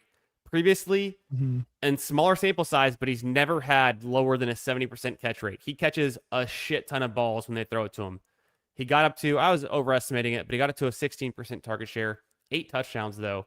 He's hyper athletic in 14 games, right? So 71% catch rate, 72% catch rate, 71 targets. Let's kind of scroll up a little bit. I am curious to see how high Jordan Tyson's numbers are going to be. 99 targets with a 61% catch rate. So 61 receptions. Again, this is 9 games, so it's a little bit of smaller sample size. I will say that. So for his last 2 years and his peak season, we can even point to that, which I do like to highlight here. 115 targets. So a lot more targets. The yards per reception is deeper, so the ADOT's deeper, right? That 14.7. 14.7 yards per reception. If we go to Sadiq down here, he was definitely less than that. He was, closer to 11 or 12, but still pretty respectable. So, yeah, we'll give it to Tyson. He's a better target earner, but he's also the alpha wide receiver. And this is Sadiq. He's a tight end. So it's kind of a different meta. But the catch rate among, this rookie class, above 70% catch rate is elite. Anything above 60 is good enough. 65 plus is considered very respectable. So like Brazel, his best year, about 65. That's respectable, but it's pretty bad the other years. You have a guy like Stribling, never got above 55% at Oklahoma State. You have Denzel Boston, low 60s on any year where he had more than 7 targets. KC never got above 60% at A&M, so his catch rate's not great. He can earn targets, but he didn't catch the ball anyways. Omar Cooper, the best receiver in the class, not in terms of overall, everything stats, but literally the best receiver at catching a ball. If we were just measuring it on who could catch the most balls, it'd be Omar Cooper, 81% hyper elite. It was lower in previous years, so there is something to dock him on with that. But in his best year, it's super high. Lemon was super high, 72%, never below 70% his entire career. So Lemon's really good at catching the ball, which is going to help in that Philadelphia Eagles offense where they're going to be lower passer volume and need high efficiency. So that's going to be very good. Tyson's not like a slouch. Like he's really good target earner, and his catch rate's respectable. It's good enough. So like he does pass the sniff test. But then Carnell Tate, second best pure receiver in the class behind Omar Cooper. And the other thing is that Carnell Tate's the youngest receiver in the class, 78.5 catch rate. And his target share is lower because he's playing with like guys like Jeremiah Smith. And his targets are lower because he's playing at Ohio State. They run the hell out of the ball. So Carnell Tate in his age 20 season, I'm going to go ahead and hide all of these rows. We can compare Carnell Tate to Kenyon Sadiq, and it's going to be kind of interesting. Let me hide these rows super quickly. Let's just compare these two guys. They're both 18, 19, and 20. Mm-hmm. They don't do much their first year at 18. In his second year, Carnell Tate, across 15 games, had 70 targets. It's like 3-4 receptions a game. 15% share, 74% catch rate, the 4 touchdowns. Sadiq didn't do a whole lot his second year. From a tight end standpoint, this is kind of par for the course. It's like, he's not their biggest weapon. It's okay. A tight end in the college, game is just underutilized in general. But then each of their final years in college, they both had 51 receptions. Carnell Tate played a few less games, so there's something to consider there, right? On a per game, he's better. Carnell Tate had more receiving yards because he has a deeper yards per reception, more yards per reception, a little bit of a deeper ADOT. But the target share is very similar on their teams. The catch rate is in a really high tier, and the touchdowns are also pretty similar. They both went in the first round of the NFL draft. Carnell Tate plays for the Titans. The Titans a good team? Are the Jets going to throw more balls than the Titans on an average week? Could it be that far off? So I'm not saying Kenyon Sadiq is Carnell Tate, but I'm saying Kenyon Sadiq is a baller. Like I think he's going to be a hit for sure. All right. I mean, you make a pretty good case. His overall, the catch rate looks good. Target share looks pretty good. So you make a pretty good case. I don't know. Maybe I should be a little more open. I do know he's an athletic freak, and I do know that tends to not matter much at receiver or running back, but it tends to matter at tight end quite a bit. So that is fair. That is a fair point. I'll give you that. I like that you're wise to that too, because the Dwayne McFarland synopsis going into the NFL draft was I think either the first highest or the second highest correlated stat for tight ends in NFL success, which had a correlation, I think it was like 0.6 or 0.66, somewhere in that range, was literally just their speed score, which is like their size speed. And Kenyon Sadiq is a size speed freak. Yeah, no, I actually remember reading that too, like the fantasy life. Yeah, yep. That was where I remember seeing and reading about Sadiq for kind of the early off season before the draft and stuff. I do kind of remember reading that. But, what was that Twitch comment? These Twitch guys, I'm impressed that you're on Twitch right now. I think it's really fun. Longshoreman. The Candyman can cause his mixes with stats and make the drafts look good. Hey, hell yeah. No, the Candyman, one of the best. He's not in the Twitch streets, unfortunately, but he is on the YouTube streets. I'm going to get in these Twitch streets. I'm going to open up my Twitch because I have been a Twitch viewer religiously for the last decade. So when I was in school, I would watch Twitch 4 to 6 hours a day, every single day in 2025, 2026, 2027. I mean, a lot of first-person shooters like Summit 1G, Ninja, list goes on and on. All the streamers back in the day, other like guys who were playing like the MMO RPGs. I would even watch like those streams. A lot of Pokemon competitive streams I would engage with and hang out with. And I was doing some like competitive Pokemon. I would get onto people's streams, just like we get into people's like football drafts. I was doing that on Twitch. I was playing Diablo 2 a lot. I was doing like playing the ladder and playing online in clans and stuff. And I was using Discord in 2016 for Diablo 2 clans for chasing ladder stats and things and doing that. And the content creators I like to be streaming on Twitch, and I would be in their games watching myself on my TV on Twitch, and then like gaming on my laptop or my computer set up right next to it. So that was like a whole phase I did, and then I just kind of aged out of Twitch, but like it always has a place in my heart. Like I love Twitch. Oh, nice. Nice. Yeah. I was never too much of a Twitch viewer. I like a couple of people though. I would say like one big streamer like Ludwig. That's kind of the only one I really watch. And like I would say though, with his content, it's kind of introduced me to that bigger sphere and like more of those people and everything. But yeah, I don't know. I'm a little bit into it too, like with yeah, some of those guys, mostly just the gaming stuff though. But it sounds like you were quite a bit into the gaming and all that. I gamed never when got I was too in crazy into I it. gamed when I was in school because like all I would do is just like do school all day, study, game, and then my girlfriend, who's now my wife, was long distance for a full year, and so like I would just I'd talk to her, I'd hang out with friends, but I would be alone in my like apartment, and I'd just be gaming. I mean, it's like the perfect age of the game. You like no responsibilities. You can just sit at your computer for like 4 or 5 hours straight, like every single evening. I would always have Twitch on. I'd be gaming and like playing games while watching games. Peak. Yeah. Hell yeah. Um, let's catch a few of the comments quick, and then let's check out that team. All right. Austin was pointing out a few of the first round tight end misses. But I mean, yeah, 10-year sample, you're definitely gonna have some misses, some hits. But I do think Candyman made some good points on Sadiq specifically. It's not all just pattern matching, but that is a good point. There's definitely misses and hits. This may be the only time I voluntarily draft Ingram. Well, we still didn't. So take that as a lesson. You never have to draft Ingram, even when you think you have to. Ayo, hey, what's up, Silent Stag? Thanks for stopping by. So many games missed for Tyson. That's true, Mark Twain TV. Definitely a concern with the injuries, but the upside could be immense if he's healthy.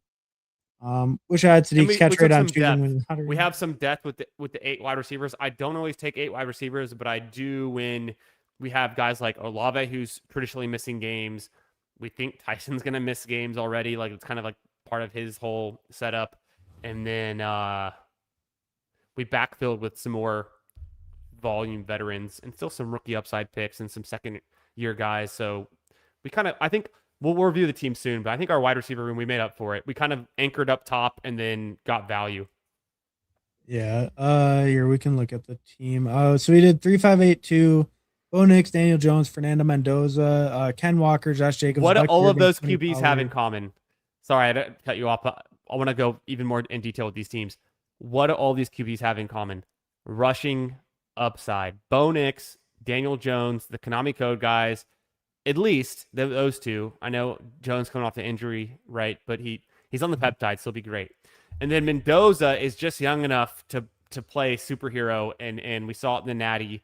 We saw him with the rushing touchdown. So I think all of these guys have that ability to have like a huge week. We're not just reliant on a Matthew Stafford MVP type season where a pocket passer has to have 300 yards and 4 touchdowns, which is so rare and hard to achieve. It only happens once, twice a season for any of these pocket passers, unless they're just on a heater.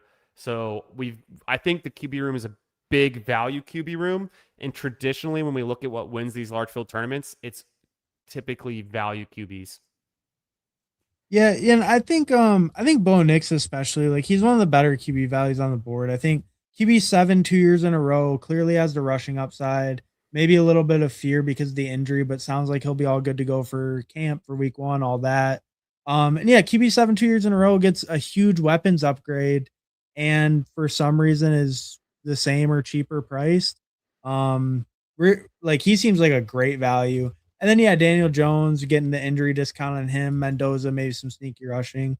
So I like that call. That feels good. And then we went super robust running back, Walker, Jacobs, Bucky, Tony Pollard, finished Blake Corum RB5. So really, really robust. 5 RBs by Blake Corum, all before pick 100.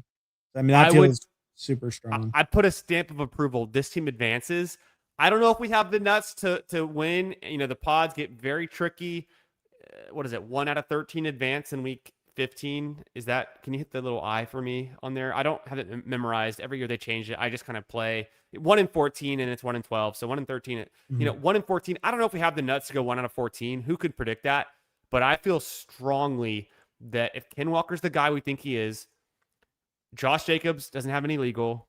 Bucky Irving, we don't even need him to hit in a full way. Same thing with Pollard. And Corum is just the upside on one of the best teams.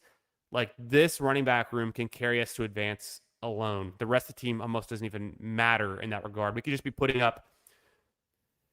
I mean, I would, my bull case on a Ken Walker is about an 18 point per game projection. And that's about as high as I'm willing to go with him in my bull case. With Jacobs, I can go a little bit higher. I get to like 19 even.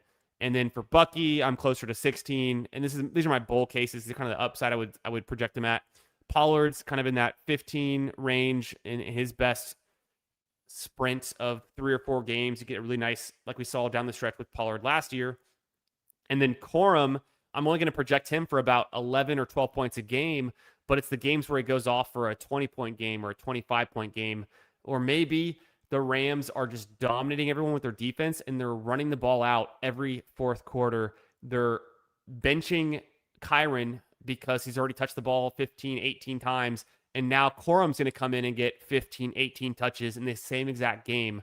So funny enough, I should say, the game where Corum had his biggest spike week last year was against the Cardinals in a game where Kyron also played. Kyron smashed. They benched him. They put in Corum to run the clock out, and Corum had his best game of the season. So, like, that's the Corum thesis. I'm coming more around on drafting him more aggressively. I took him at pick 83 last night. It's not even contingent. He has complete standalone value, and the team is just that good. It's the freaking Rams. One of the top 5 offenses, probably the best defense. Going to run the ball. Stafford's not going to repeat what he did last year. He might get close to it, but they might want to pass the ball less and just, run the damn ball. Yeah, and I totally agree. I think, he feels good as their 5th. Definitely big upside in games that they're winning by quite a bit. We saw him get more carries kind of down the stretch last year. And yeah, just in that great offense, I mean, they could blow anyone out, or just that overall goal line upside if it happens to be his drive. The goal line upside is going to be huge there. So that makes sense. And we got we'll finish checking out the team. CeeDee Lamb, Chris Olave, Jordan Tyson, Jacoby Myers, Diggs, Jeremy, Pat Bryant, Keenan, and then Kincaid, Sadiq. Definitely, I think receiver's strong enough. I think it feels okay, especially if our Saints guys are healthy. I think we have like good upside and like good floor between them. Like, just bought into the Saints quite a bit. I think Lamb is kind of our hero. I think Jacoby's a good 4, Diggs is a good 5. So those feel good. And then I kind of like the later shots we got. Maybe a little bit of help from Keenan in case either of our Saints give us like trouble staying healthy or something. And then tight ends, probably a little on the thinner side. Even if we do like Sadiq, I think it's going to have lower floor overall. I think it could be okay and it definitely could work out, but I think our floor at tight end will be kind of low. Should have 100%. Good ceiling. And I think receiver, though, feels pretty good. And, if you're going to have one room feel a little more questionable, tight end is definitely the one to go with. Also, when we're scoring 3 and 4 points at tight end every 3rd or 4th week, but our flex is like Pollard or Bucky or Corum coming in with 20 points, everyone that outscores us by 5 or 6 points at tight end in our pod, we're going to probably outscore by 5 or 6 points at our flex is the hope, right? And then we can float at QB. The wide receivers are good enough. I probably would have tried to do something more at tight end, but I think it actually gives this team an advantage that we didn't put too much draft capital at tight end. We took bigger swings. We're going for the ceiling cases. We want Kincaid we want to see his potential. Kincaid was not actually as cheap as we were getting Pitts last year. We were getting Pitts around pick 155, I think was his ADP last year, about this time in the draft season. Kincaid's a little bit more expensive than that, but I feel like the thesis on Kincaid is kind of similar to that Pitts thesis where he just pays off big. He's good enough during the regular season. He can smash in the playoffs and be a hammer. And then, we talked about Sadiq. So I think if we're gonna take Kincaid here and we need the volume and we needed to attack wide receiver to even out and get some QBs that are still good enough, sacrificing the tight end was the way to go and make one just consolidated bet that Kincaid can get us there. And he's a top 4 tight end on the season. Wow, who saw that coming? Well, maybe everyone, because he's attached to Josh Allen and the Bills. They don't have a single damn receiver that anyone likes. DJ Moore, everyone hates him. Khalil Shakir, everyone hates him, but I have like 20%. Everyone hates Keon Coleman. You can't even mention his name and get laughed out of the room. Josh Palmer, Josh who? No one drafts him. So, like, Kincaid season. Yeah. Yeah, and I mean, a tight end 1 for yards per out run, right? Was only able to get up to that like 45% or so route share, but now allegedly healthy all summer, was dealing with a lot of injuries last summer. So, if he can come in healthy and maybe kind of take a little bit more of that snap share, we've already seen the efficiency, just the volume needs to increase a little, and maybe being healthy coming in is all he needed for that to happen. So, I definitely like Kincaid a lot where he goes. Like, that definitely feels like a good pick. Let's catch up a little bit. Hey, what's up, Paulino? Thanks for stopping by, bro. Appreciate it. Used to watch a bunch of Mario content creators. You guys were named Raise Fire. I only know one Mario content creator. His name's Squeaks. Not sure if anyone would know him. He does do the speed runs, the Super Mario 64 They all speed do. runs. So similar genre. All of the Mario content is always speedrunning because it's not a multiplayer game, so there's like nothing else to do. But it is peak Twitch to be watching Mario speedruns. That is up there. Have you ever seen or heard of like the Summoning Salt? Do you know that? It's like a YouTube channel, and they do like kind of like documentaries almost on like they did one on like Super Mario 64 speedrunning, but it's like, how did the speedrun community kind of start the initial like speedruns, and like they're cool. crazy slow, and they send them in on VHSs and stuff. And then it's like all the way up to when the video was made and where it's kind of the current state of it and everything. Huh. It's So very they do meta, it for- like a meta type of like, community type of like history and analysis. That sounds pretty cool though. I would like some of that stuff. When They that, do a lot that of they do a lot channel of different does it games. for, yeah, I don't even know if it's all, I think it's mostly all games, but like, and like a lot of speed running stuff. But they do like, I think a variety too. I think there's like mostly games and a lot of speed running, but I think there's a little variety too. A lot of it's, like that meta kind of the history and kind of the who are the big names, 15 years ago when it started, and some of them are still going, some of them kind of fall off. I don't know. It's a little interesting for like. It's called Summoning Salt. Summoning That's Salt. the YouTube channel. Yeah, I'm gonna look that one up because that sounds pretty interesting. I bet they'd have some games or topics they'd cover that I'd be like, it's put it on the watch later list. Yeah. Next time we're bored, can't think of something, or it pops into your head, one of those or something. Yeah. Do we have Luther Tulo? 2 million subs. Okay, I'm in. I'm subbed. Oh yeah, it's a pretty big channel. Yeah. Yeah, gaming goes big.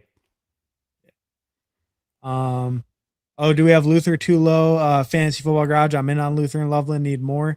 I think I'm kind of similar. I'm a little bit lower on Luther, but the coach speak, the good talk. I'm willing to buy a little more, and I'm definitely more in on Loveland, but I'm willing to buy some more. I think Dan Dam's Russian days are over. Otherwise, I agree. Could be a little tough to say. Always hard to say coming off a major injury like that. I think early in the season, I agree. We could see a slight return to that later in the year, though. We could see some of it come back. Oh, and we have Bryson here too. He was Green Bay O-line ranked 29th going into this year, 14th going into 2025 via Brandon Thorne. Major concerns there, but volume TD variance can still work with Jacobs. I think that's a fair point. I think it's nice that we're getting the discount on Jacobs though right now. I do believe in like LaFleur just to kind of like maybe hide some of those deficiencies with his offensive system. It is definitely a real concern though. Maybe something worth looking more into. I know the ETR guys have been doing a lot of like content with Brandon Thorne lately, like this week, last week. So definitely something maybe would be worth looking into even more. I do believe in LaFleur to hide some of those deficiencies though, more than like maybe some other coaches. What about you, Candyman? Are you worried at all about the Packers O-line? I might need to look into it. I did see that Brandon Thorne's latest pod with ETR did just come out. I haven't listened to it yet. A 29th rank. I'm a little bit surprised by that. So GB O-line ranked 29th going into this year was 14th going to last year. Yeah, it was more of what I was familiar with. So if it's really fallen off that much, that is concerning. Wasn't who is it? Tom on their offensive line was dealing with a lot of injuries. And I don't know what the status is right now on the current O-line for Green Bay. So something to look into that could be concerning directionally for Josh Jacobs. But at the same time, who else is there to like take, the role from him? And I think the Texans O-line is still going to be relatively 29th or obviously worse. And so then there's still the argument like with Montgomery. So it's not like Josh Jacobs could get any cheaper, I would say. Yeah. No, that is true. You're probably not going to get them much cheaper. So I think that's definitely a fair point, but definitely a valid concern. Something probably worth looking into a little bit more. I think, that's Brandon Thorne's rankings and all that are a little bit newer, but definitely, or not newer, but the content's kind of just coming out recently. So definitely worth looking into more. Something I'm definitely kind of interested in. CMC or ARSB at the 106. I'd lean CMC unless you're too scared of the injury, but probably CMC there. Mario guys do better numbers than best ball streamers. Hell yeah, they do. They can get millions. Yeah. I mean, that's Mario. Mario's an institution. Best ball is some new stuff. Mario's around before I was alive. Some people are saying Mario's the greatest Italian of all time. I mean, I think of Tony Soprano, Frank Sinatra, Joe DiMaggio, but I mean, Mario might just be him. Yeah, I mean, most famous almost definitely, I guess. But I guess is he Italian or is he you wouldn't even say Italian American, you would say Italian Japanese. Mario is like definitely a Japanese character of an Italian. Yeah, but like if like I make an Italian guy like for an animated show, does that make him American Italian? I mean, probably not, right? You're right. He's just but he's a Japanese cartoon. It's the most famous Italian is a Japanese cartoon. Go figure. Yeah. Who would have thought? Well, I mean, let's not go into the history books, guys. I know there's a lot of other Italians that are pretty famous in the history books. Let's keep it light. Yeah. That's true. That's facts. Yeah, don't get them upset. They can be a rowdy bunch. So we can leave it there on the Mario. Thoughts on Tajay Spears? I like Spears quite a bit. I think could have a good receiving role and just good, like good change of pace role with some upside if an injury happens. I think he's cheap enough, makes sense on decent amount of builds. Probably not a ton of like upside to really take over anything, at least in my opinion. What's up, Hardman? You getting another? Hell yeah, John. Hey, thanks for stopping by, bro. Only Law can take role from Josh Jacobs. That's a great point, Neil Jaw. Agree. Make sure you're subscribed to Hardman Fantasy Football. Hey, appreciate Fantasy Football Garage. Yeah, hit that like, hit that subscribe if you haven't already. Always appreciated. Check out Fantasy Football Garage if you don't know. Obviously you do, but check him out if you don't. He's linked down below in the description. We're gonna get in another draft real soon here. Just 1 second. O-line concerning scheme covers that. They just want athletic linemen. That's kind of true. They do have a lot of changes this year, I guess. So definitely something worth looking into, though. We'll have more info next time. I don't know, man. Tony S might take that spot. That's fair. That's fair. Yeah, Tony S the GOAT. I mean, Soprano is one of the greatest shows of all time. It might only be big in America, though. Worldwide, Mario got that worldwide fame. I don't know if Tony S got it like that. What's up, guys? Smashing on the lake. Hey, what's up, Game Tight? Thanks for stopping by, bro. Appreciate it. All right. I think we got through everyone. I wanted to check real quick. Bryson was in this draft too. I saw him going a little wild at QB. I did want to just give a quick look through. Do a quick look through. I'm gonna grab a drink. I'll be back before we start our next draft. I'll be back in 20 seconds. All right. That's on perfect. All right. So Bryson went 3-5-8-2. Justin Herbert, Aaron Rodgers, Carson Beck. I think that's fine. With Herbert and Rodgers, and then throw him back for some upside. Like, I think it's fine with Herbert and Rodgers alone. Herbert's strong enough as a one that you can kind of throw on any starter with him and go okay with two. Get some upside with Beck. Maybe you got some Arizona down here, hopefully. Yeah, you got Trey, you got Kendrick Bourne even late. So definitely don't mind the Beck call with some Arizona going with it. Derrick Henry, Achane, Travis Achane, Jadarian Price, Keaton Missile, Brian Robinson. I think that's pretty good. Really, really strong top three. I don't mind Keaton as a fourth. I think that's totally fine. B-Rob as a fifth feels decent. I think especially with the really strong top three, though, I really like that. Strong double anchor, then hopefully Price in the flex most weeks. That feels good. Double Detroit, Amon-Ra, J-Mo, DK, Pittman, so double Pittsburgh as well. Romeo, Shakir, Trey Harris, Kendrick Bourne, Trey McBride, Gadsden. I think that's pretty solid. I really like Dobbs as the fifth. I like the Pittsburgh guys, both where they go. The double Detroit's fine. Monday missed out on Goff. It looks like maybe someone kind of sniped you on him. So, maybe a little unfortunate to miss out on Goff, but I think your running backs look good. Quarterbacks are fine with those guys. Receivers are pretty solid overall. I like these top five. Shakir is a sixth, even is pretty strong for like floor and everything. Then just kind of taking some shots on Arizona. Got Trey McBride, Gadsden. That's definitely good at tight end.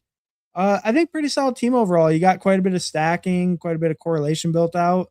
Looks like you just maybe got sniped on Jared Goff or something, but definitely a solid team and pretty solid build all around. Like quite a bit. All right, so we can get back here. Was that Carson Beck? It certainly was Carson Beck, MacNova. Your eyes didn't deceive you. That was Bryson Anderson's team, though. Just just saying. But I mean, hey, the Carson Beck here and there, he had some Arizona going. I think it made some sense. Not the worst pick. We were just talking about maybe some of those ambiguous QBs give you some value late. So the Carson Beck pick, not the craziest, but all right. I think we're gonna hop right into another Best Ball Mania. We're gonna hop in 10, 9, 8, 7, 6, 5, 4, 3, 2, 1. All right, we're in waiting on 7. So if anyone wants to do a BBM, go for it. We got plenty of room if anyone wants to hop in. Carson Beck, a virtual lock to be Cardinals QB during the fantasy playoffs when all the money is won. What if it's Gardner Minshew? That's true too. It could be Gardner Minshew. Yeah, I mean, virtual lock seems a little bit excessive. Maybe Carson Beck's your spirit animal. That's fair if you really want to be a believer. What if Brissett just holds it down? He averaged 19 fantasy points per game last season. He took the job from Kyler Murray. Like, he was decent. He's kind of in his prime for his QB era, and then so I don't know. I can see the vision on Beck, but to me it's very risky. Hartman, favorite non-Tony Soprano character from The Sopranos? Ooh, favorite non-Tony Soprano character? I mean, Paulie's like the funniest, but hey, probably Paulie. He's the funniest. Yeah, is that you Paulie too? Walnuts. Oh yeah, easy. Yeah. He's. I think because like I was thinking maybe Chris, but yeah, Paulie Gaultier. That's it. Yeah. I was thinking Chris a little bit, but I'm like, yeah, Chris kind of annoying sometimes. Maybe not. Like but Paulie's always just hilarious. You want to love Chris, but he is just such a shithead. Exactly. He always lets you down. He's always letting you down. Yeah. That's always true. letting you down. Paulie never lets you down. He's by the book. He's old school. Yeah.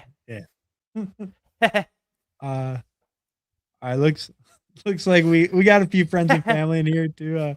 We got Bryson at the 5. We got Digger at the 12. So a couple friends and family, not scared of the BBMs. Hopefully soon we get some puppies or something, some time boxes, something, in the lobby soon. Definitely cool ripping some of the BBMs, but it's just like, it'd be nice some of the times. Like sometimes I just want to rip one and I'm like, I don't really want it on my phone randomly, like middle of the day. It's like, it'd be nice if there was a puppy, something like that in the lobby. So hopefully we get something like that soon. Furio, that's my guy. That's fair. I mean, Furio's the coolest, cool. Maybe. Yeah. He was the coolest, best style, best shirts, best ponytail. I wish they would have brought him back. I kind of didn't like how they got rid of him. What was that, season 4 or whatever it was? But I was like, oh, he's gone forever. That sucks. And I mean, they didn't even kill him off. He just, spoiler alert. I mean, the show's been out for 20 years, but I mean, he just disappears, and it was the end of that. I was like, really? He was kind of fun part of the group because they were the exact same draft spot, right? We're in the 9 or the 10 last spot. We were in the 9, right? Let's go. Sounds right. One of the two, though. Let's go CD. Let's go CD. Yeah. Again with the CD Lamb. All right. I'm getting my exposure tonight. We're going to draft a different CD team here. We have redemption. Maybe we get Dak on this one. We got sniped on Shuck last time. Let's see what we can do. Some redemption on CD here. That ponytail was legendary for Furio. That's for sure. And what was it? They sent him back to Italy because he wanted to bang Carmelo too bad. Yeah, he just took Yeah. off on his own. He disappeared. Yeah. Hartman always lets me down with the background choices. That's fair, Jeff. But when I put in that old school background, it's gonna hit like crack. Trust. Derrick Henry, Brock Bowers. I mean, your call. Which one you want? Brock Bowers. All right, I like it. I have less Brock Bowers anyway. So The trick's gonna I don't be mind getting the hard part's gonna be we need to get a running back in round 3, and Kyron hasn't been falling to 34. You can get Etchen Jr. there, but he's also been falling to the 4th round. I don't mind Javonte Williams there, honestly. That's a big bet on the Cowboys early, which I don't necessarily hate, but it just is what it is, you know? Yeah. Yeah. You know, I agree. It can be tough, I guess, a little bit in that spot. But those running backs have been falling a little bit. Like maybe not Kyron, but those other ones we might even have a shot in the 4th at like any of them if we did want to double tap or if we want to push it a little, see Double just tap. which one we get back. I honestly, if it came down to it, I don't even mind Josh Jacobs at pick 34, and I'm cool to double tap running backs there and get some good guys who actually can have consistent touch floors. The thing I'll say about Bowers, why I'm back so in on him, he does typically project extremely well for these tournaments, where like I it always makes the team kind of look bad to us. Has been a common comment around the elite tight end starts, and why I'm reluctant to do it based on your exposures. Like we all are somewhat reluctant to do it. At this part of the board, it's very rare that McBride comes back around to 34. And I just think Bowers is better in general, right? I'm in on Bowers. We honestly could have CeeDee Lamb and Bowers. I don't think CeeDee Lamb overtakes Puka Nacua or Jamar Chase on when they're healthy, but could be a top 3, top 4 target earner. And then Bowers could be a top 5, top 6 target earner. We have like, we have those just guys, like top dogs, top guys that could also be the top at their position in the weeks you need them. But all of that to say, the thing that's convinced me even more on Bowers, besides the fact that the models really like him, the Sims really like him on these large field tournament builds, the Badge Bros Brawl. Have you drafted some yet? Yeah, you gotta take him way higher than that. Yeah, His ADP goes higher. Why is that? because elite onesies are more scarce. It's the 6-man running backs and receivers are good down the board. Like you don't really need to. I think the running backs early are worth it because they're a little more scarce. Like, but receiver really just doesn't matter in that contest, in my opinion. You just push it. You go double elite too. Like I did a Badge Rose. I think I went like Bowers, Loveland, or something like that. And then someone else went McBride, Warren. So then it's like all the rest of the room's kind of just screwed at tight end. So what do we got at running back? Looks like we got your boy. Let's do Kyron. Let's do Kyron and see if we can get Javonte on the way back. If not, either Etchen Jr. or Jacobs could be fun. Yeah. Man, this is hey, I like this team. This is definitely a unique one in my portfolio. So to finish that thought very quickly, Brock Bowers goes 10 spots higher in ADP in a different tournament, a different format. The team that wins the Badge Bros Brawl, it will be slightly different than BBM because you don't have the opportunity to draft the same players, but the core players will be the same core players that win. I mean, maybe the one that won Badge Bros last year, I think was like a Trey McBride. And McBride was almost the guy you needed, and in some formats he was. I think wasn't he on the winning DraftKings team? Oh, I have no clue. You could tell me anyone was on the winning DraftKings team. You could have told me it was Malik Neighbors. But Derrick Henry was the guy you needed regardless, right? Yeah. So like core pieces, it's gonna. I would go. Dante goes Jacobs or Etchen. What do you want to do? I lean slightly Jacobs, but we picked him last time, and it's the same buy as Kyron, so we can go with Etchen. Yeah, I'm cool with it. Or Scattaboo's an option there. It's a little bit riskier, but honestly, when he's healthy, he's very good. Oh, I love me some Scattaboo. I would definitely have picked him over Etchen if you suggested it.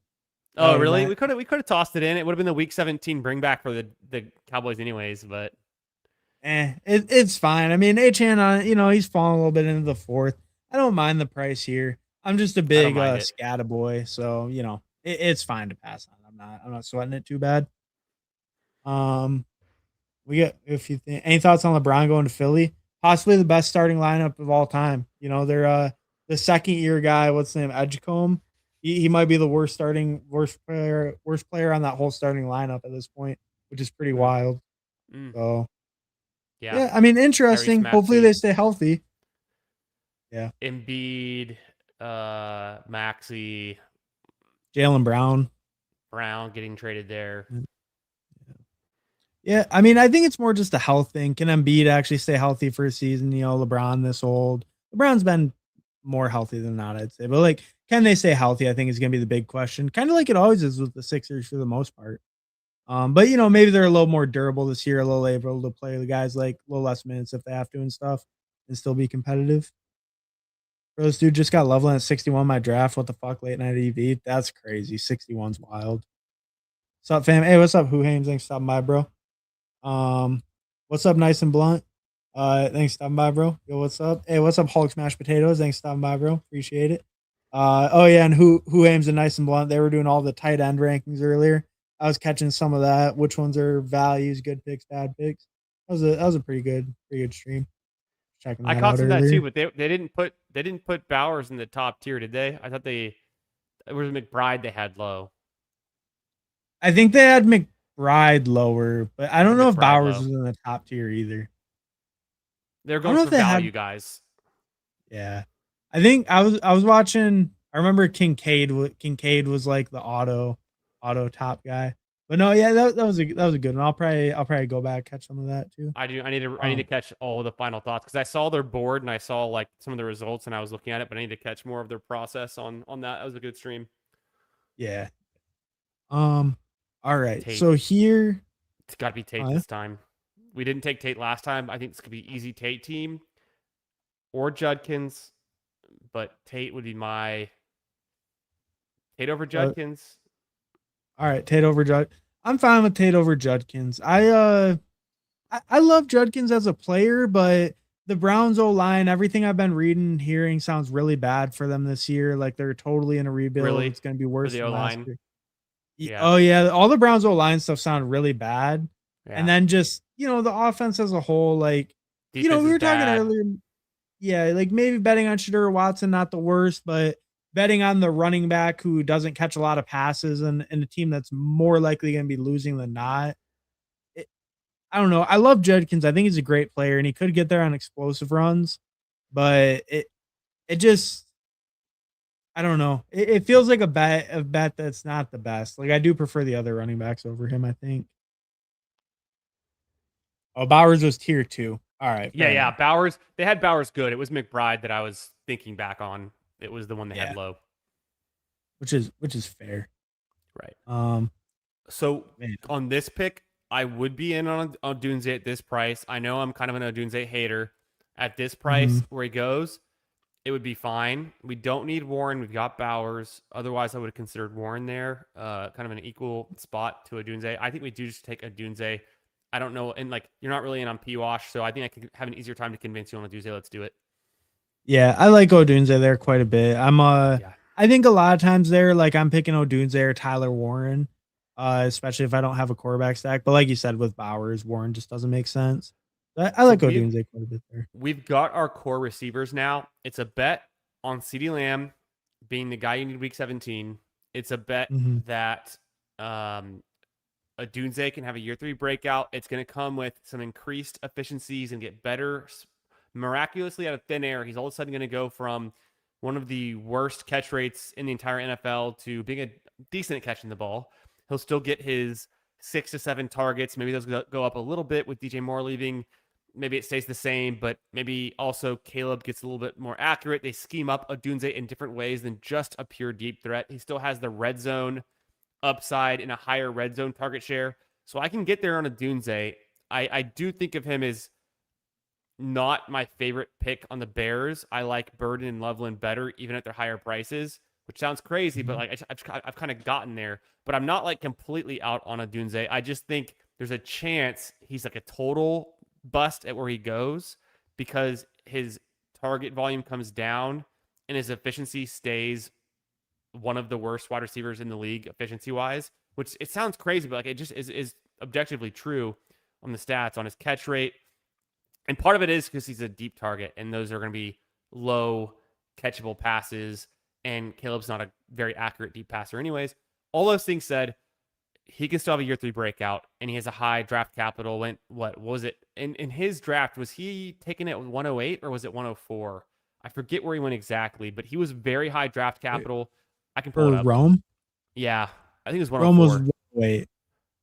It was I think 108? That sounds really right. Yeah. I could look it up super quickly. I'm scrolling through the lists. He's ninth overall. It was 109. Okay, so I knew it was like either kind of in that range, but either way, year 3 breakout on a good team.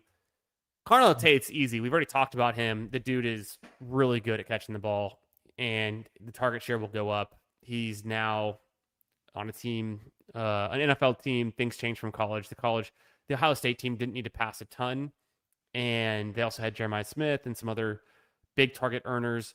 So that's our core thesis at wide receiver. I really think we hammer. We've already got tight end figured out too. I think we hammer running backs before it gets too late. I think we take the right QBs at the right moments that make sense on this team, which could even be Dak. Obviously, if Dak makes it to us, Caleb's already gone. But then we won't have to come back to tight end until later. We'll get some values there. Dak goes, damn, you hate to see it. Yeah. I still still the think Lamar drafter too. Oh, with Pickens, fair enough. It's tough. I still think we want to hammer running back, and then we can figure out wide receiver much later, kind of like we did last time. We don't have to really push it, though. We have our core 3 early. Well, I guess we had our core 3 about the same point last draft, too. We had Olave actually earlier because we didn't have Bowers. Yeah. So it'd be like Harvey, Rico, Corum, or one of these guys. Would you want to go Sutton or Herbert here? I'm thinking I don't mind Sutton. the Sutton. I like that it opens us up to Knicks with a stack too. Yeah, I'm thinking Sutton here. Yeah. I like Sutton quite a bit where he goes. I think he always feels pretty good. I think he's a little bit undervalued. Is like maybe the main red zone weapon there. Definitely. The reason I was reluctant to take Harvey is because it's becoming murkier there what his real role is. Dobbins is the best rusher. Coleman could be the better all-around back. What does Harvey end up being? He kind of gets squeezed, so I'm curious to see how that plays out. At the same time, good team. You just want a piece of that 3-headed monster, whatever. I do generally agree. I'd be Rico over Harvey pretty easily. Or a receiver or quarterback's fine as well if you want to go somewhere else. Either Mahomes or Corum here for me. I'm starting to go way in on the Corum. So I'm there, or if we want to go Mahomes. But if we don't take Mahomes, we can still be good and get Knicks later. We've got outs with Cam Ward, Mendoza. I like some of the outs. I think, you've been kind of wanting to go more a little bit in that robuster RB like type path. I think Corum fits Also, that better. I think we have a lot team. of good outs. We did have Kyron on this team, which at the last second I just realized, but fuck it. Yeah. We got both. Fair enough. I mean, maybe not the best move there. Maybe not the best move there to pull up Corum over like the Rico or Harvey, but yeah, I mean Mahomes would have been probably the better click. Could have been. But now we have the whole Rams backfield, so if they have like 30 rushing touchdowns, we got most of them. Yeah, that's true. See, and it's something. See, maybe not it's 30, one of maybe those 25. things. It's one of those things I never would have thought of it because I don't pick Kyron Williams. That's what really messed me up. It's like I never even considered like why would the other guy be on this team? We got fast and loose. We're so fixated on the best pick in each round, we didn't think about the team build. But at the same time, isn't that the best way to play it? Just take the best pick in each round. I mean, maybe you could argue, maybe, perhaps it is. Yeah, perhaps. Browns line was bad last year too, but Josh Coons was the best RB on the team by a country mile. That's fair, but he doesn't catch many passes. Round 18, Jarquez Hunter would really make this team sing. I totally agree, Jeff. I think that could be exactly what this team needs. Honestly, it could be what this could be a Xavier Smith team. Xavier Smith. It could be a Xavier Smith team. Isn't that his name? Isn't that his name? Yeah, that's a receiver. But I mean, I think we're playing this more through the rushing attack. I don't know if he's getting much rushing work. We're probably not targeting Stafford or nothing. Team correlation though, maybe it could work out. I mean, if Stafford's there at 106, I'd go Knicks first, but Stafford's not a bad pick either if he's also there. Stafford might make it around the turn too. I mean, this guy's 2 QBs. This guy's 1. Probably neither of them has a Ram.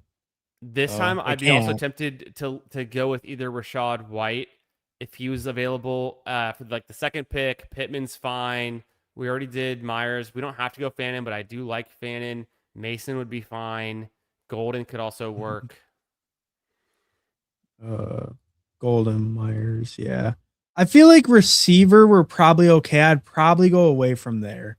Do you think What we do have you a better want? chance of getting both Knicks and Stafford if we take Knicks first, or do you think there's a chance that? I think Nick's first because he has Waddle. Yes, I do too. That's perfect. And Okay, that's exactly what I wanted to see. Neither of those guys has a Ram. There's no way Right. because they can't have Devontae. They can't have Puka.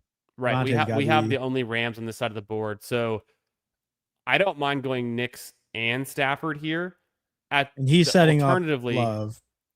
Alternatively, if we don't want Stafford, we could wait later for Ward. We can wait later for Mendoza, and we could get see Rashad White went, and I would prefer him over Mason. So I think it might just be Stafford for me. Yeah, I also prefer White by quite a bit over Mason. I know Mason's been getting the good talk, but I'm not super into him since he can't really catch passes. I'm cool with the Stafford pick. I think that feels good. Have it all stacked up. Kyron was one of 4 running backs with a 2 reception touchdown game last season, and there's only 5 running backs who had that or more, and I think it was wasn't Etienne Jr. was the other one who had a 3 reception touchdown game that he had. I think it was. So yeah, it's a very short list of actually good running backs who catch a lot of balls, can actually stack with the QB like meaningfully in a passing touchdown kind of way. And Kyron's high on that list. Yeah, I mean, it does make sense, and Stafford does throw the running backs a decent amount. I think the Stafford pick there feels pretty good. The upside's still totally there. 46 touchdowns last year, but even if he regresses some, I think he could still be a value. I think we're already kind of baking in the regression with his price. I mean, we got him in this at what, like QB 16 or 17 overall. I think the regression's already being baked in some to his price, and we're getting a piece of arguably the best offense in the league. So I think that feels good on there. the Rams. It's different. It's not going to be a team that's replicated very much. And it's the Corum and the Stafford are just cheap enough that it's not like excessive either. It's not like we're taking Rams all in like the first 5 rounds, right? Like it's bearable the way we've kind of done a big team bet on the Rams. It's a lot of draft capital in the first 10 rounds, but at the same time, round 8 and round 10, you can take complete zeros from those positions and win best Ball Mania. And I guarantee you, Corum and Stafford are not zeros.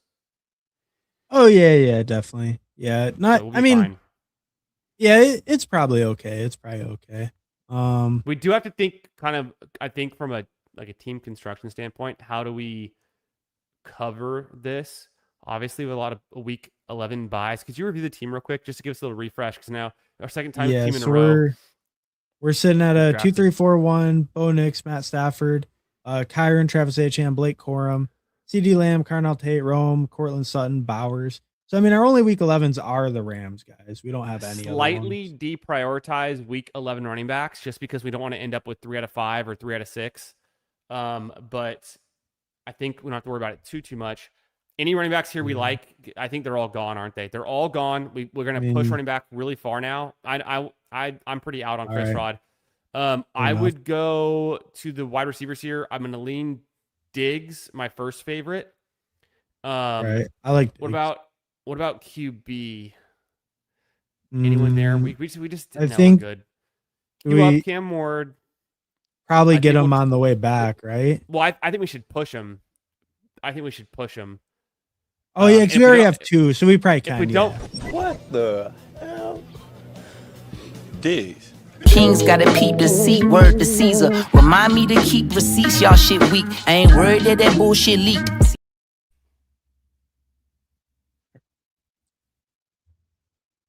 All right. Candyman's gone. Damn. He didn't mess with it. Oh, he ducked.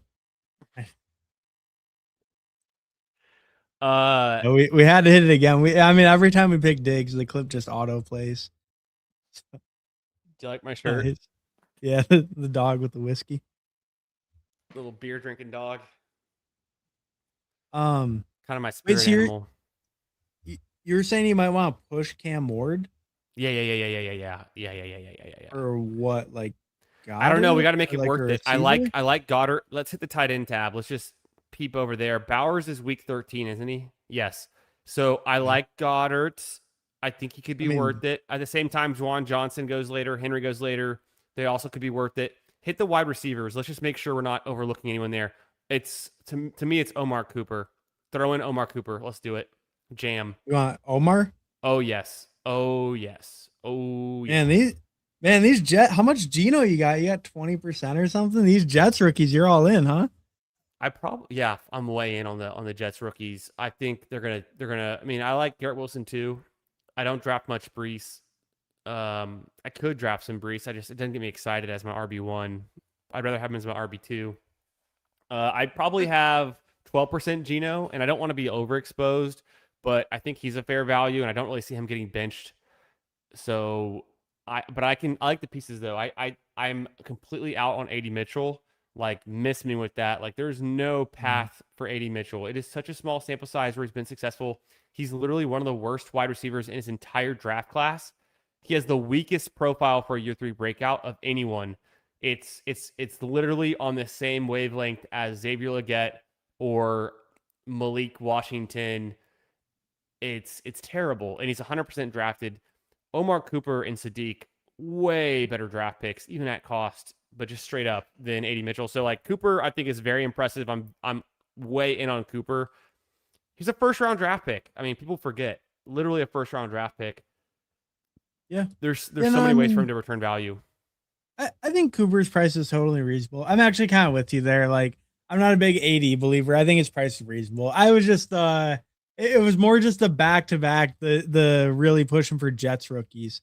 I'm like, whoa. The Jets, this Jets love is crazy. Nathaniel Hackett OC. Is that right? I think that's no, he's on the Cardinals. He's the Cardinals. They got some other. They got Frank Reich. Damn, that's where Frank Ward goes. We almost got past there, but then Fake Sharp took him. Honestly, I've seen Cam Ward come back around to that range. So, like, I'm willing to risk it because we can still go Mendoza. We can still go Geno super late now. Like, we've talked about the Shador being a value. There's outs. Yeah. On this build with the 2 quarterbacks already, we didn't really need them. Yeah, I mean, it feels fine lose them. I don't really like, this is a build you could totally stop at 2 quarterbacks if you wanted even. I don't. The spot we're in a real pinch is running back, where we literally only have Kyron and Corum and Travis Etienne Jr. It's pretty thin so far. I think we almost certainly go 6 and probably stop at 2 tight ends. So maybe we grab another tight end pretty soon here. I like guys like Juwan Johnson if he's still available. Hunter Henry, I don't mind. So I would take Hunter Henry and Juwan Johnson over Gadsden and Strange. We don't have to take them first. We can see what comes back around. Is there any running back here we like at all at pick 154? I don't think so. I would say pass. So then is there any reason to go wide receiver? No. And get our last guy? Unless we want Trey for the double. Let's just push it. Let's go Hunter Henry. Let's go Hunter Henry. That's fine. I'm usually Strange over Henry, but I think the Henry clicks fine too. He plays on, I could say plans similar to your offenses, but Henry clicks fine. He's shown it to us a couple of years. Now I say let's pivot off of tight end, knowing we might want to stop at 2. I do kind of want to throw a running back in here, but I'm trying to figure out what we need or what we could do. We got some good talk on Charbonnet, but I think it's a little bit our RB room's probably not strong enough for Charbonnet. We probably want a stronger room. And he's also week 11 at the same time. I don't really like Algier that much. I don't really like Tank Bixby either. Yeah, they all suck. I'm tempted to go either Mendoza here or take a receiver if we can pivot super fast. Just throw in Mendoza, or do you want to go receiver? Debo's fine. Debo's fine. We can get him. All right. Yeah, Did we get him? Debo makes sense. Yeah, we got him. I like this. Don't let me near your cookout. I'm a lion, say I'm somebody. Uncle, brother, cousin, let me get a plate. Run up in your house like I'm getting in the real estate. The old free agent wide receivers, I got the clips. Not Keenan though, we can't pick him, but the other old free agent guys, we got the clips ready. Debo's good. He was. I'll pull up the stats. I think he was top 20 last season in touches per game at the wide receiver position. Stephon Diggs was number 16. Debo was number 12. Debo was a top 12 wide receiver with 5.7 touches per game last season. A top 12 wide receiver. So if he ends up in Las Vegas, smash. Maybe we can still get Mendoza to come back around. Probably not, but I'm not too worried about it. We can still pivot to Geno. We can stop at 2 QBs. If we do stop at 2 QBs, we end up getting that third tight end. I still think we probably go 6 running backs, almost certainly. And then the conversation becomes, do we stop at 2 QBs or 2 tight ends? And so let's make all of our next 3 picks are going to be heavily considered towards running back, stopping at wide receiver. And then our luxury pick is a 3rd QB or a 3rd tight end. Or a 7th running back. Which could be could be a 7th running back. Yes. And honestly, this is the perfect time of the year to be taking these late swings with 3 or 4 late running backs because we've got some camp intel. There's guys like Katron Allen. There's guys like Nick Singleton. Could be Mike Washington that are interesting. Could be the RB2 on a team. I think this is the perfect time to start to take some of those stands. There's even some veterans that I like. I'm a Kamani Vidal type of guy. I would draft him over Keaton Mitchell at the same ADP. If you told me Keaton Mitchell's ADP and Kamani Vidal's was the exact same ADP, I'd take Kamani Vidal. I cannot be convinced on Keaton Mitchell. I think he's a ridiculous pick. But everyone, I feel like I'm living in a dream world where everyone's on crazy pills except for me. Sharpest people in the whole fantasy space, JJ Zacharyson, Ben Gretsch, the list goes on and on. ETR, they're all in on Keaton Mitchell, but I can't see it. So we get completely fucked on Mendoza there, but it's totally fine. I hate all of these guys. I would go Katron or Mike Washington over all of these guys. We could do blue. We could honestly do blue. We have a Dallas bet. Blue goes higher, so let's get him, and then we'll get either Katron or Mike Dub after. Yep. Because blue goes a decent amount higher than either of them. Yep. And then quarterback. Nah, I mean I think we're good at tight. Well, Terrence Ferguson's a little interesting. Schultz would have been okay. Schultz was actually the best pick available. We could have taken Schultz and then pushed blue, but I don't want to force us into a 3rd tight end and then make that decision too early because I think we honestly could go 7 running backs and then just keep the 2 and 2 at the onesies. Yeah. What about QB? Was Geno still there? Yeah, no, I guess not. No, yeah, he's gone. So unless our luxury pick is like a Shador or a Penix with our last pick, I think we keep pushing QB and we don't really take one. I want to keep hitting running back. So go to the running back tab. To me, it's easily going to be, I would say, Katron here. You have a lot of Katron, but I do have a lot of Katron, and I'm fine getting even more. Let's get it closer to 30. It's only at 26. He's my highest owned player. Let's get it closer to 30. He's cheap. What could go wrong? Yeah, I mean, hey, if camp starts up, I know JCM's getting some good news today, but if Katron's getting no good news for about a week or so, maybe I'll chill. But until further notice, I'm just going to keep hammering my boy. The fat man, the Penn State all-time leading rusher. Penn State had some good running backs go there. None better than Katron Allen. And he proved that on the stat sheet. He's about to prove it in the NFL. He's about to wash a day, round 7 rookie as a round 6 rookie. He's better than JCM in every way. He's gonna wash him. That's simple. Austin Burgess in the chat says, the more I watch this, the more I think this Candyman guy is pretty bad. Really? That's funny to me. I mean, impressive. Austin, you say wanting Vidal over Mitchell is wild.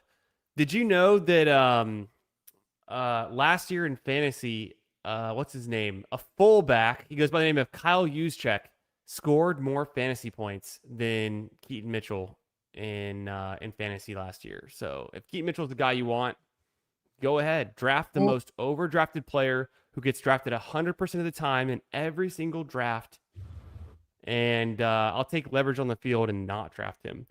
But I'm not drafting Kimani Vidal in like every draft, but he is, I guarantee, the backup for the Chargers. It's not Kimani Vidal. Kimani Vidal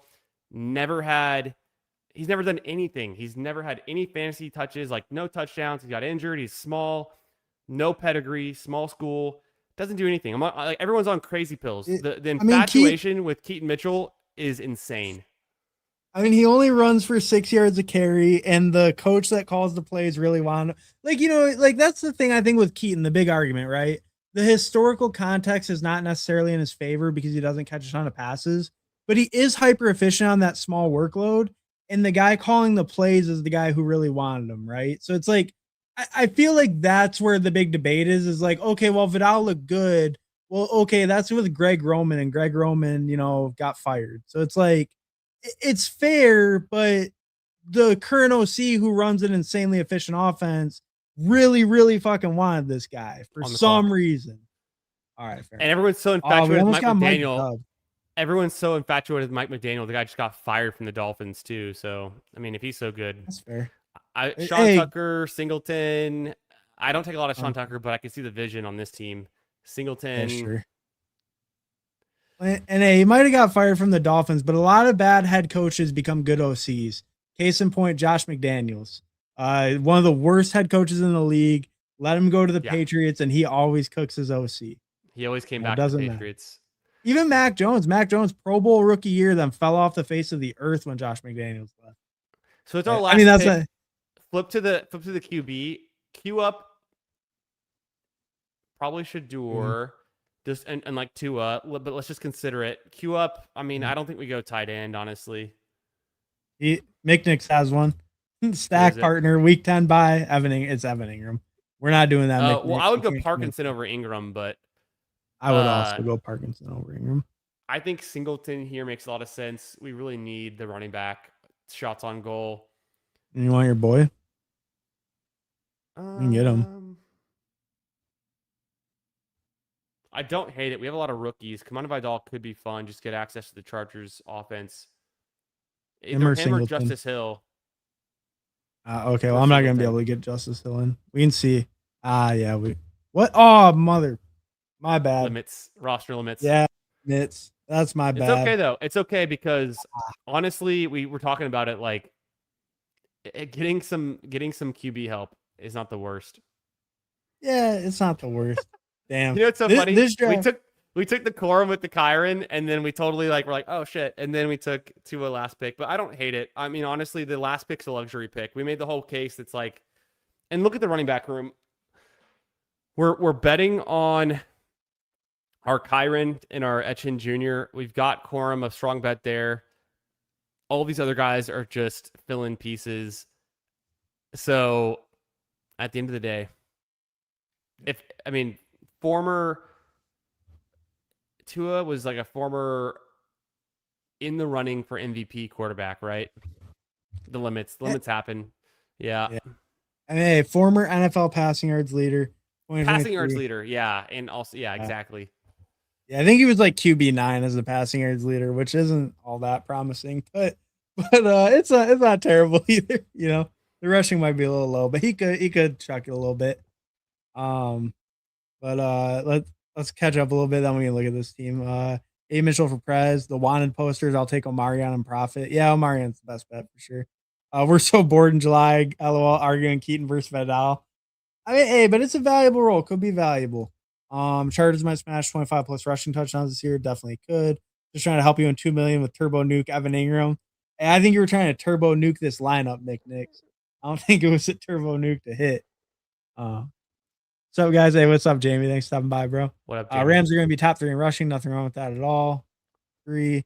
Team doesn't really need tight end 3 anyway. Probably needs RB8 though. LMAO. That's fair. Good. Yeah, we only got 6. The limits got us.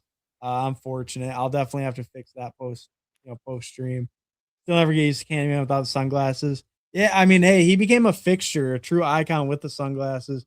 Doing it so long, it feels weird seeing him without. I'm just now getting used to it, I feel like. Everyone else like Jeff Mayer when they draft McBride. Yeah, I don't mind that idea. Some leverage on the Bowers team, extra leverage against them. Not the worst idea. I don't know if it. Oh, and the week 17. Yeah, I don't mind that call. That could work out. Seems fair. I've done it before. I've done it with like, oh, you get Saquon, take Brian Robinson. Oh, you take Bijan, get Tank Bigsby. It's logical. It could work. It hasn't ever worked before, but it could work this time. Yeah. Like all right. it gives you like a path, right? Yeah, and it's like a nice little game stack. It it might not be the most like likely, but I mean Mayer might get a decent amount of snaps even with Bowers healthy. I don't know. I don't mind it as a late correlation piece if you want thinner. I don't mind that. All right. So we went with the 3-6-7-2. We went Nick, Stafford, Tua, Kyron, Achan, Blake Corum, Jaden Blue, Katron, Sean Tucker, CeeDee Lamb, Carnell Tate, Romo Dunze, Cortland Sutton, Stephon Diggs, Omar Cooper, Debo Samuel, Brock Bowers, Hunter Henry. I think it's pretty good, other than like running backs obviously going to be very thin. Really relying on the thinnest running back room I've ever built. It's pretty interesting. But if you flipped Corum there for like Dowdle or maybe even just Harvey. Harvey was the other one. I think it might look similar to a lot of other people's drafts in general and not be that crazy. We did push RB4 quite a bit, and we reached a little bit for Blue, but all of the running backs that go after pick 125 and before Blue are complete trash anyways. So like none of them are good. Yeah, I think the only thing with those guys is like at least you get some touches out of them. Like I don't think Woody Marks or Tyrone Tracy are all that good, but at least they do get on the field. I think with the thinner room, maybe something like that could have been consideration. But I do think if one of our Rams guys hitting and then if Achan's covering that second spot, we're probably fine there. I mean, one of the Rams guys will always be hitting pretty much. So as long as Achan can cover that RB2 spot, we're probably okay at running back. And then receivers strong, tight end, we have Bowers. Yeah, receivers strong. I mean, we have Sutton as our fourth, I think is good. Like these top four are good. Diggs their fifth feels fine. Then Omar for some upside. Debo as their seventh. I mean, that's a really strong seventh, I think. Versus the last team where tight end was fine, but the weak link. Here, it's definitely running back that's the weak link, which makes me more worried about it. But it's not like it's not completely lost at sea. I think we got the Rams, which is pretty fun, actually, even though it was kind of hilarious when we did it unintentionally. But yeah. And maybe having a seventh running back could have made us feel better. But if our core bet isn't winning this, then I don't think a seventh running back like actually makes a difference either way. This core bet's on CD, Kyron, and Bowers. A seventh running back, Nick Singleton or Vidal or even Hill, like wouldn't materially change the core bet. So we just need to and it's and then our stacks are okay. They're not incredible. We did more of a value on QB to get Stafford and Nix. We have Stafford going through the running backs, and we have Nix going through Sutton at least. Could be better. We have a little bring back with Hunter Henry for the whole Nix stack. Doesn't hurt. And I think we've got Sean Tucker for our week 17 against the Rams. So it's more than nothing, but not really the highest priority here. It was more of just taking, the best players available and trying to do some roster construction to make this team work. Yeah.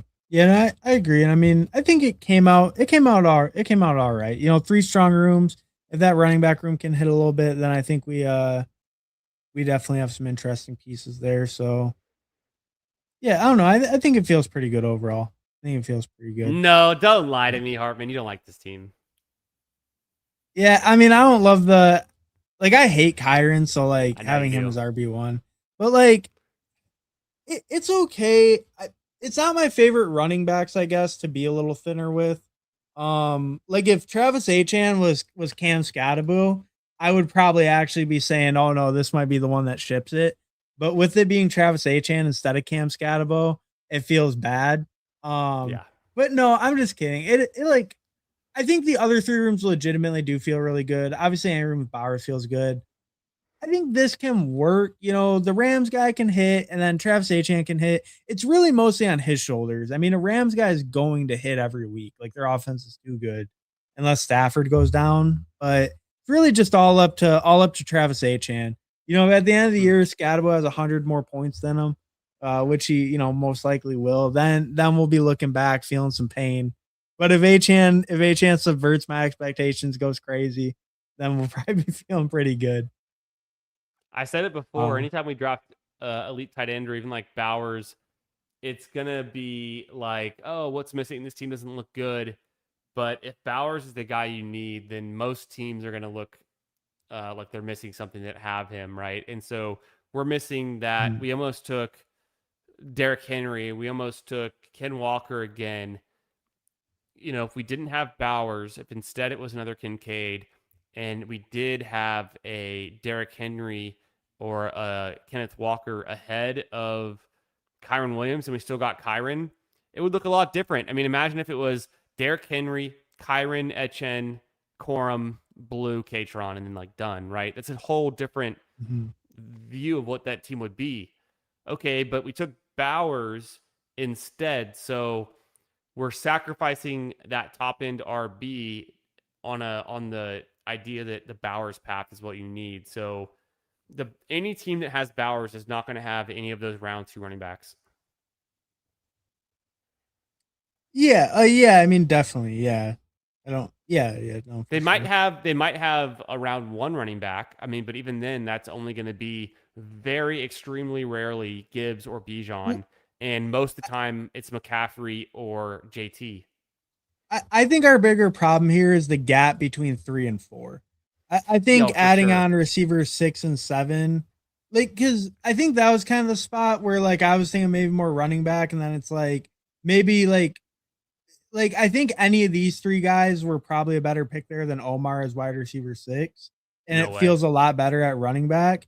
But No I think way. if you just hate those guys and you think that they're like worthless in that range, that's kind of the difference in like the opinion there. I think I don't know, like if that's the case, I think Yes. yeah, you're almost forced. Like then we really shouldn't have double tapped quarterback. Probably, I guess we That should was have taken possible. Rashad White over Yes. Bo Nix.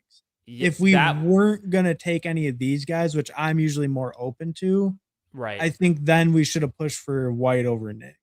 I agree. And I think we could have taken one of Nix or Safford and not both, and then we would have landed White, or we could have just gone Mason, no, and it feels a the lot better. yeah, That was a big difference make point there. But my pushback on Mitchell, Tracy, and C-Rod, I have them projecting for all less than about 70 fantasy points over the whole season. So they're essentially zeros. They're worthless. They're all contingent value in my mind. And mhm. I have guys projecting for more fantasy points. I have Charbonnet higher on a per game basis, way higher. I have Bigsby higher. I have Algier higher, who I don't even like that much. I have Spears projecting for about 45 more fantasy points than Tracy or C-Rod. So like Spears didn't come back around to pick 155, 154. Sometimes he's there. He kind of would have been a nice like intermediate pick. Even Pacheco, I would say, could have been a nice pick to come back around at 154, who I don't take a lot of, but is on a good team, one of the highest scoring fantasy teams, has somewhat of a floor. If you scroll down just a little bit more, though, we kept going because we took Henry and Debo, but we really didn't pass on that much else because it would have just been the difference of getting Bigsby or Algier or Charbonnet.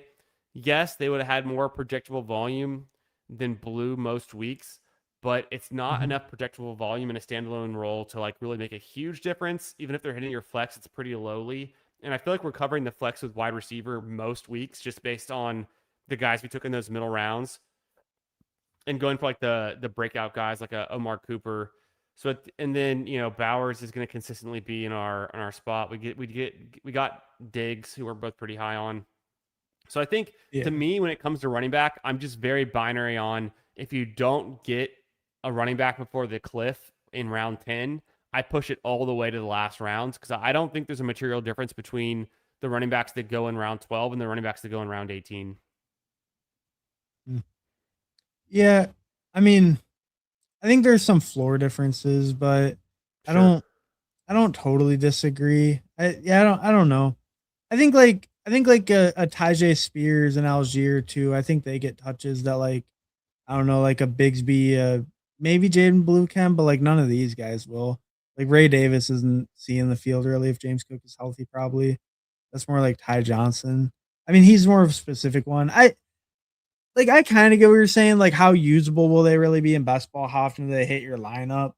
Yeah, that's exactly the point I'm going for, because Yeah. if you expect them to hit your lineup once or twice, it's the same thing as a late round flyer who also has a chance of potentially breaking out and being a Bill who hits your lineup like 4 or 5 times. And I think the it feels like a safer pick with some of these guys that are a little bit higher draft capital running backs on the board right now. But at the end of the Mhm. day, you have Alvin Kamara, like last year, never hits your lineup even once. Like hits your flex maybe once, but like doesn't do anything. He's averaging like 6, 7 points a week, but that is, if that's hitting your flex, you're losing every week. So he just has a higher floor, but no real ceiling. And that's, I pick on him, but that's kind of a synopsis of how I feel about most of these picks. I think Brian Robinson has some standalone value. I think he could be like a touchdown vulture on the Falcons offense. So like he could have been a good pick at 178. I would have been there. But at 156, we were kind of tweening it where it was like, do we reach for Algier Bigsby or Brian Robinson or Charbonnet before our next pick comes back around? Or do we just like kind of roll the dice and acknowledge that it's not that different of a bet than the guys who go later? I mean, Blue right now is the RB2 for the Cowboys. If he actually does have some standalone value, he could pay off pretty big. We talked about Katron Allen. Sean Tucker, I don't really need to talk about. I mean, he's just kind of a one and done, but we've seen his spike week potential. So, like, would you rather have the biggest spike from, and I'll pick on Kamara again, but it could be any player, like even Tyrone Tracy. Given Scadaboo's healthy, would you want one 20-point game out of a Tyrone Tracy, but then every other game you get out of him is going to be below 10 points? Or would you get at this like a much cheaper cost to get another, let's just say conservatively a 20-point game, but it could be a 30-point game from Sean Tucker. We've seen it before. And then the rest of Sean Tucker's games are all below 4 or 5 points. At the end of the day, it's hitting your roster once or twice, and anytime it hits your roster on average, it's going to be really bad that they're in your lineup. Yeah. Yeah, no, that's fair. That's a fair point. Yeah, no, I think I pretty much agree with you there. They have like a lower ceiling and stuff. That's pretty fair, yeah. And it's really more about the contingent upside you're getting from those guys. Um, yeah, I think that's a good point. And I mean, we built out of it the best we could, stacking it up at the end, getting some depth and stuff. What are we going to Um, do? We drafted out of the 10 spot twice. I made you take CeeDee Lamb twice. We tried to get different. We couldn't land Dak, so we had to just keep pushing it. I mean, I feel like this team was the idea that we're only going to go for a top 1% outcome. So I would rather, and I know it's on your account, so it makes me feel even better, but I'd rather take big swings and big misses in a tournament this size and try to make all of the stars align. Like if we would have got Dak to come back around, if we would have gotten the pieces we wanted to, then it maybe looks a little bit better. But I feel like, at some certain spots on the board, you really got to push it, especially when we go elite tight end. We're trying to build this mega team. It doesn't always work out. Sometimes it doesn't look good. We're not sure what's going to like work out in the long run. Like by the time the season occurs, this team could easily just fall right into 10th place and never emerge from that.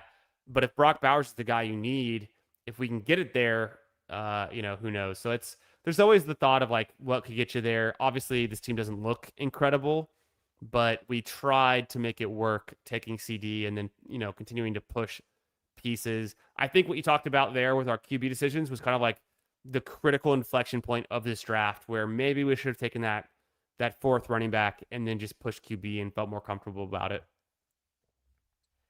yeah, yeah. I mean, but hey, we got the volume. And we definitely have some upside there.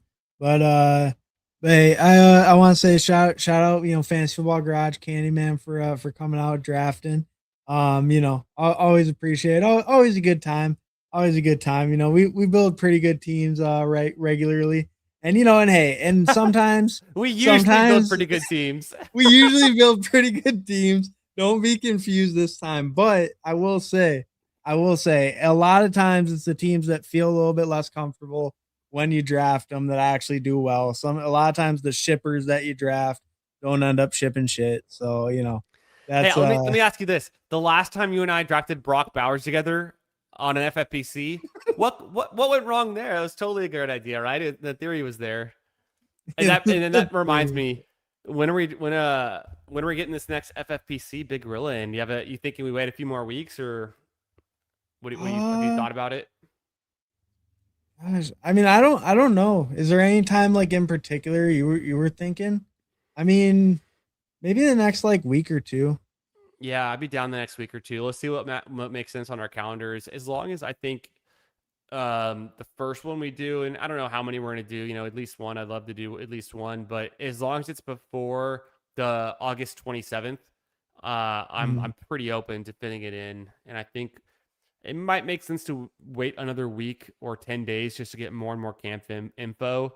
But I'm definitely down, like, whenever it works, we can get that. That was a really fun draft and a pretty intense draft we did on stream, like live last year. And I feel like now we have learned some tough lessons on FFPC. We can come back with a vengeance. Yeah. Shippers never show week 17 for me. In many such cases, Paulino, I feel it. Can you look at my team, Digger? I got you, Digger. I'll check it out real quick.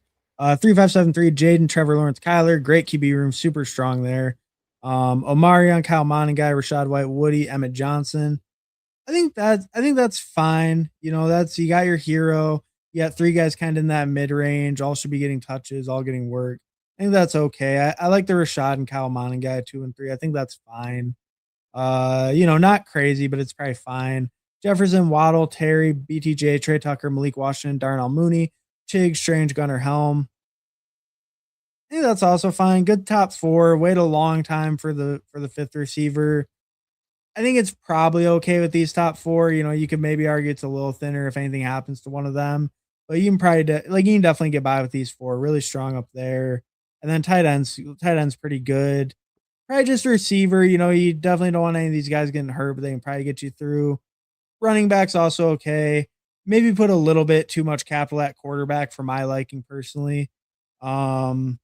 I think it's an okay like balanced build overall, but there might just be a little bit heavy capital at the onesies like compared to the skill positions, in my opinion.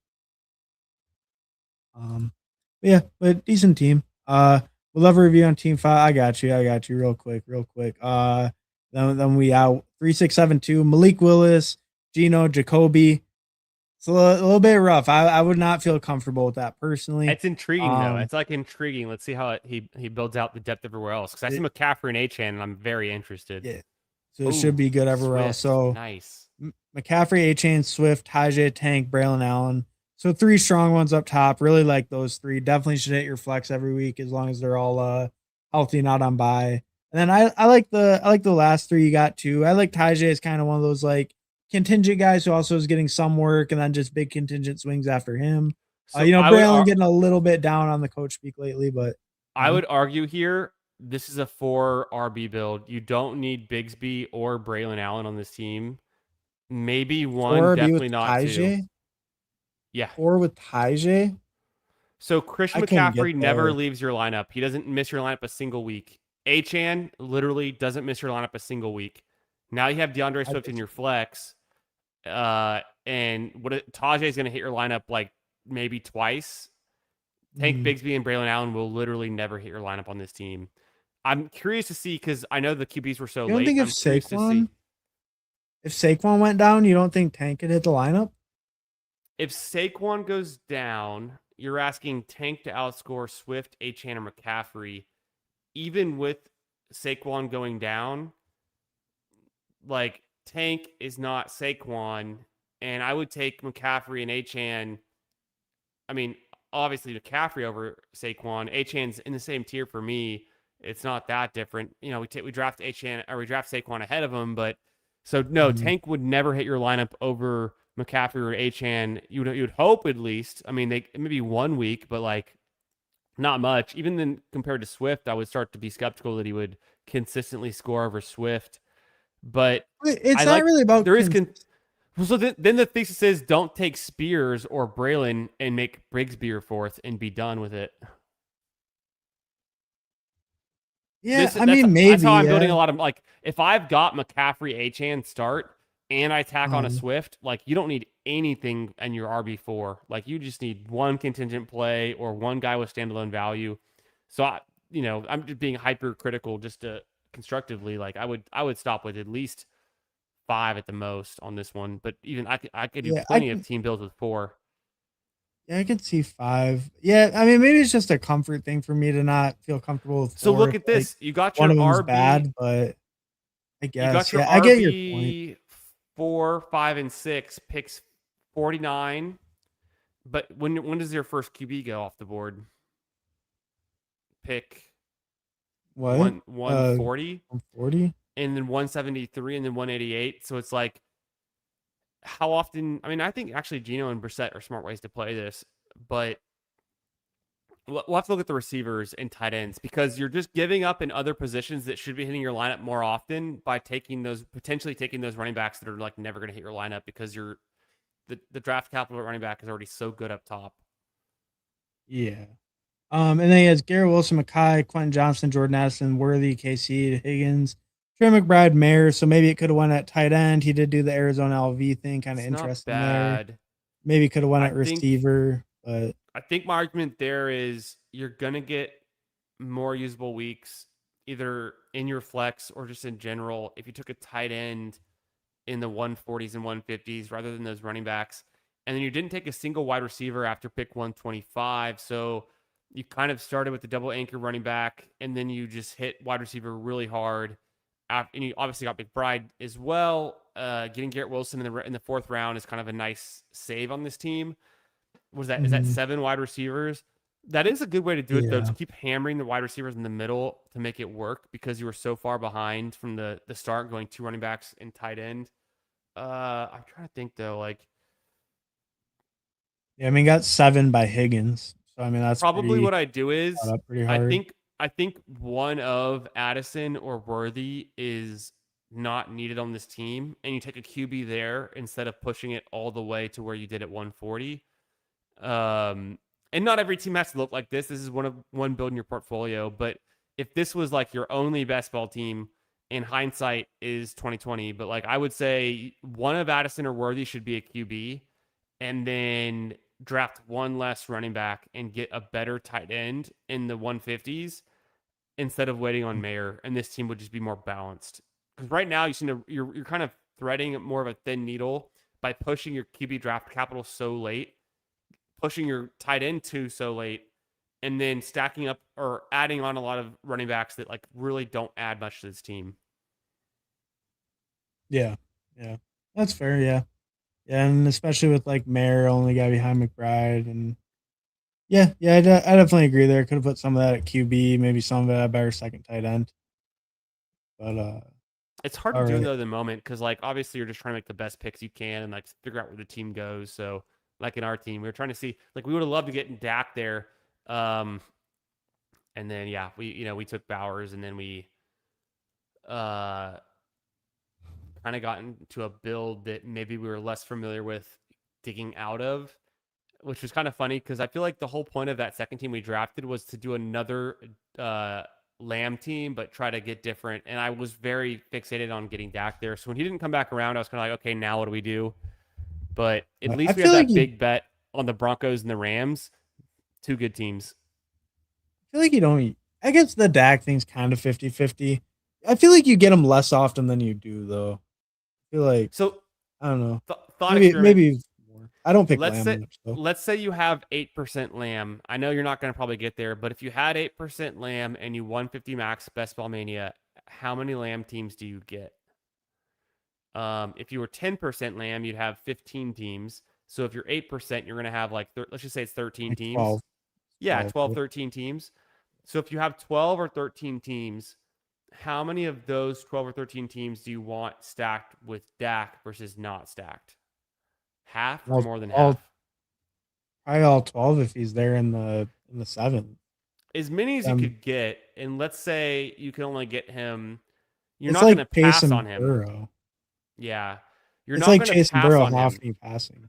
But how You often would do you never get him? pass on it if it was available, but because people stack Dak with Pickens, or they'll just take Dak, same thing with Burrow, you take him whenever you can, and so you hope to be able to get to like 60% or 70% stacked, but probably it's like, honestly, it's, tonight we had two Lamb teams, neither one of them are stacked, so if you end up with like 5% Lamb, and that's like 8 Lamb teams, well, we already have 2 of them that are unstacked. So I think about those kind of things too.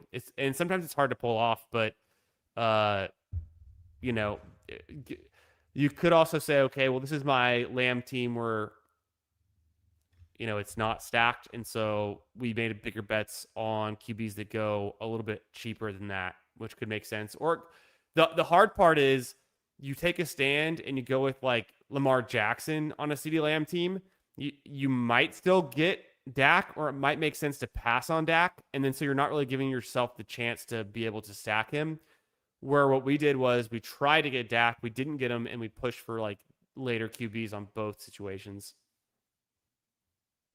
Yeah. I mean, we got pretty early QBs on the second team, I guess. But later than Dak, later range. But later than Dak. So like we recovered as fast as we could. Because the first team was all kind of like late. Yeah. That's a good point. Fun draft some of those teams. Let the people know anything you got planned, anything you got going on this week. Yeah, thanks for having me on, Hartman. Always fun drafting with you. I love getting to push you into some CeeDee Lamb teams, where last year I thought we were both such CeeDee Lamb bros, but this year it seems like you've diverged from a different path. So we'll have to work on that. But no, actually, I don't really have a ton of CeeDee Lamb either. I'm kind of a little bit below. I'm more of a Pickens guy. I thought you were a Jefferson guy over Lamb too, and I found out that wasn't the case. I go back and forth. Right? I go back and forth because now I'm starting to get really skeptical of just the Vikings in general, because people are trying to sell me that Kyler Murray is the truth. I was drafting a lot of Kyler Murray, but the more I think about it, it's like, what the fuck am I doing? I'm drafting Justin Jefferson, who's declined every single year for the last 3 years, had his worst career year. I'm expecting a bounce back. They still have JCM on the roster. The coaching staff is still the same, and potentially Kyler's the savior. Is that really my thesis for Justin Jefferson's great revival? Why don't I just bet on CeeDee Lamb? The Cowboys offense can be one of the best offenses, and nothing's changed. And Pickens is still there. Next year, are we drafting Pickens ahead of CeeDee Lamb? I honestly probably think so. But if I'm going to stick close to ADP, if it's more about getting the player you need for week 17 and getting there than it is just making the entire season-long bet be correct. And sometimes they line up more than others, but I think Lamb could easily still be a guy that smashes. And so when I look at the environment in that week 17 game, I think the odds the Cowboys and the Giants game is a complete smash, and they put up a ton of points, and it could be a big game for CD, is much more frequent than the Vikings having a big passing week. They could do it against the Jets. The Jets defense sucks, but maybe that's just not a good game. Maybe the Vikings win 20-13 against the Jets and they run the ball a ton. Maybe the Cowboys are competing for the NFC East champion, like to be the NFC East winner, like first in their division, and they have to beat the Giants, who are sneakily competitive. Dart's having a good season, and it's more of a shootout situation, and the score is 29-27 or something. That's I go back and forth. Definitely a game you want to buy in on. Yeah, different months of drafting, I've been more or less in on Jefferson. I was really high on him. I was really low on him to start. Then I was higher on him. Now I'm back to kind of middling on him. I think some of the running backs that go at the back end of the first round might just be the better pick than both the receivers. So if we kind of pushed James Cook in that first one. If he came around, that would have been a nice pick. I'm kind of open to maybe taking some more James Cook in that same range. And then I don't mind Genty there either. But with Genty, we need the touchdowns to come around because the usage is going to be there. And it's just, I'm skeptical that a rookie quarterback on the Raiders is going to be unlocking a ton of touchdowns, kind of critical of what the real ceiling is there. Genty can do it with touches, but it ends up being a Breece Hall situation where even if you have all the touches in the world, if you're not getting double-digit touchdowns, you just like can't get there for fantasy. Yeah. Yeah, no, that's a good point. Yeah. And I think we've seen that with Brees a couple of years in a row where he's had 4 or 5 rushing touchdowns, been kind of a letdown.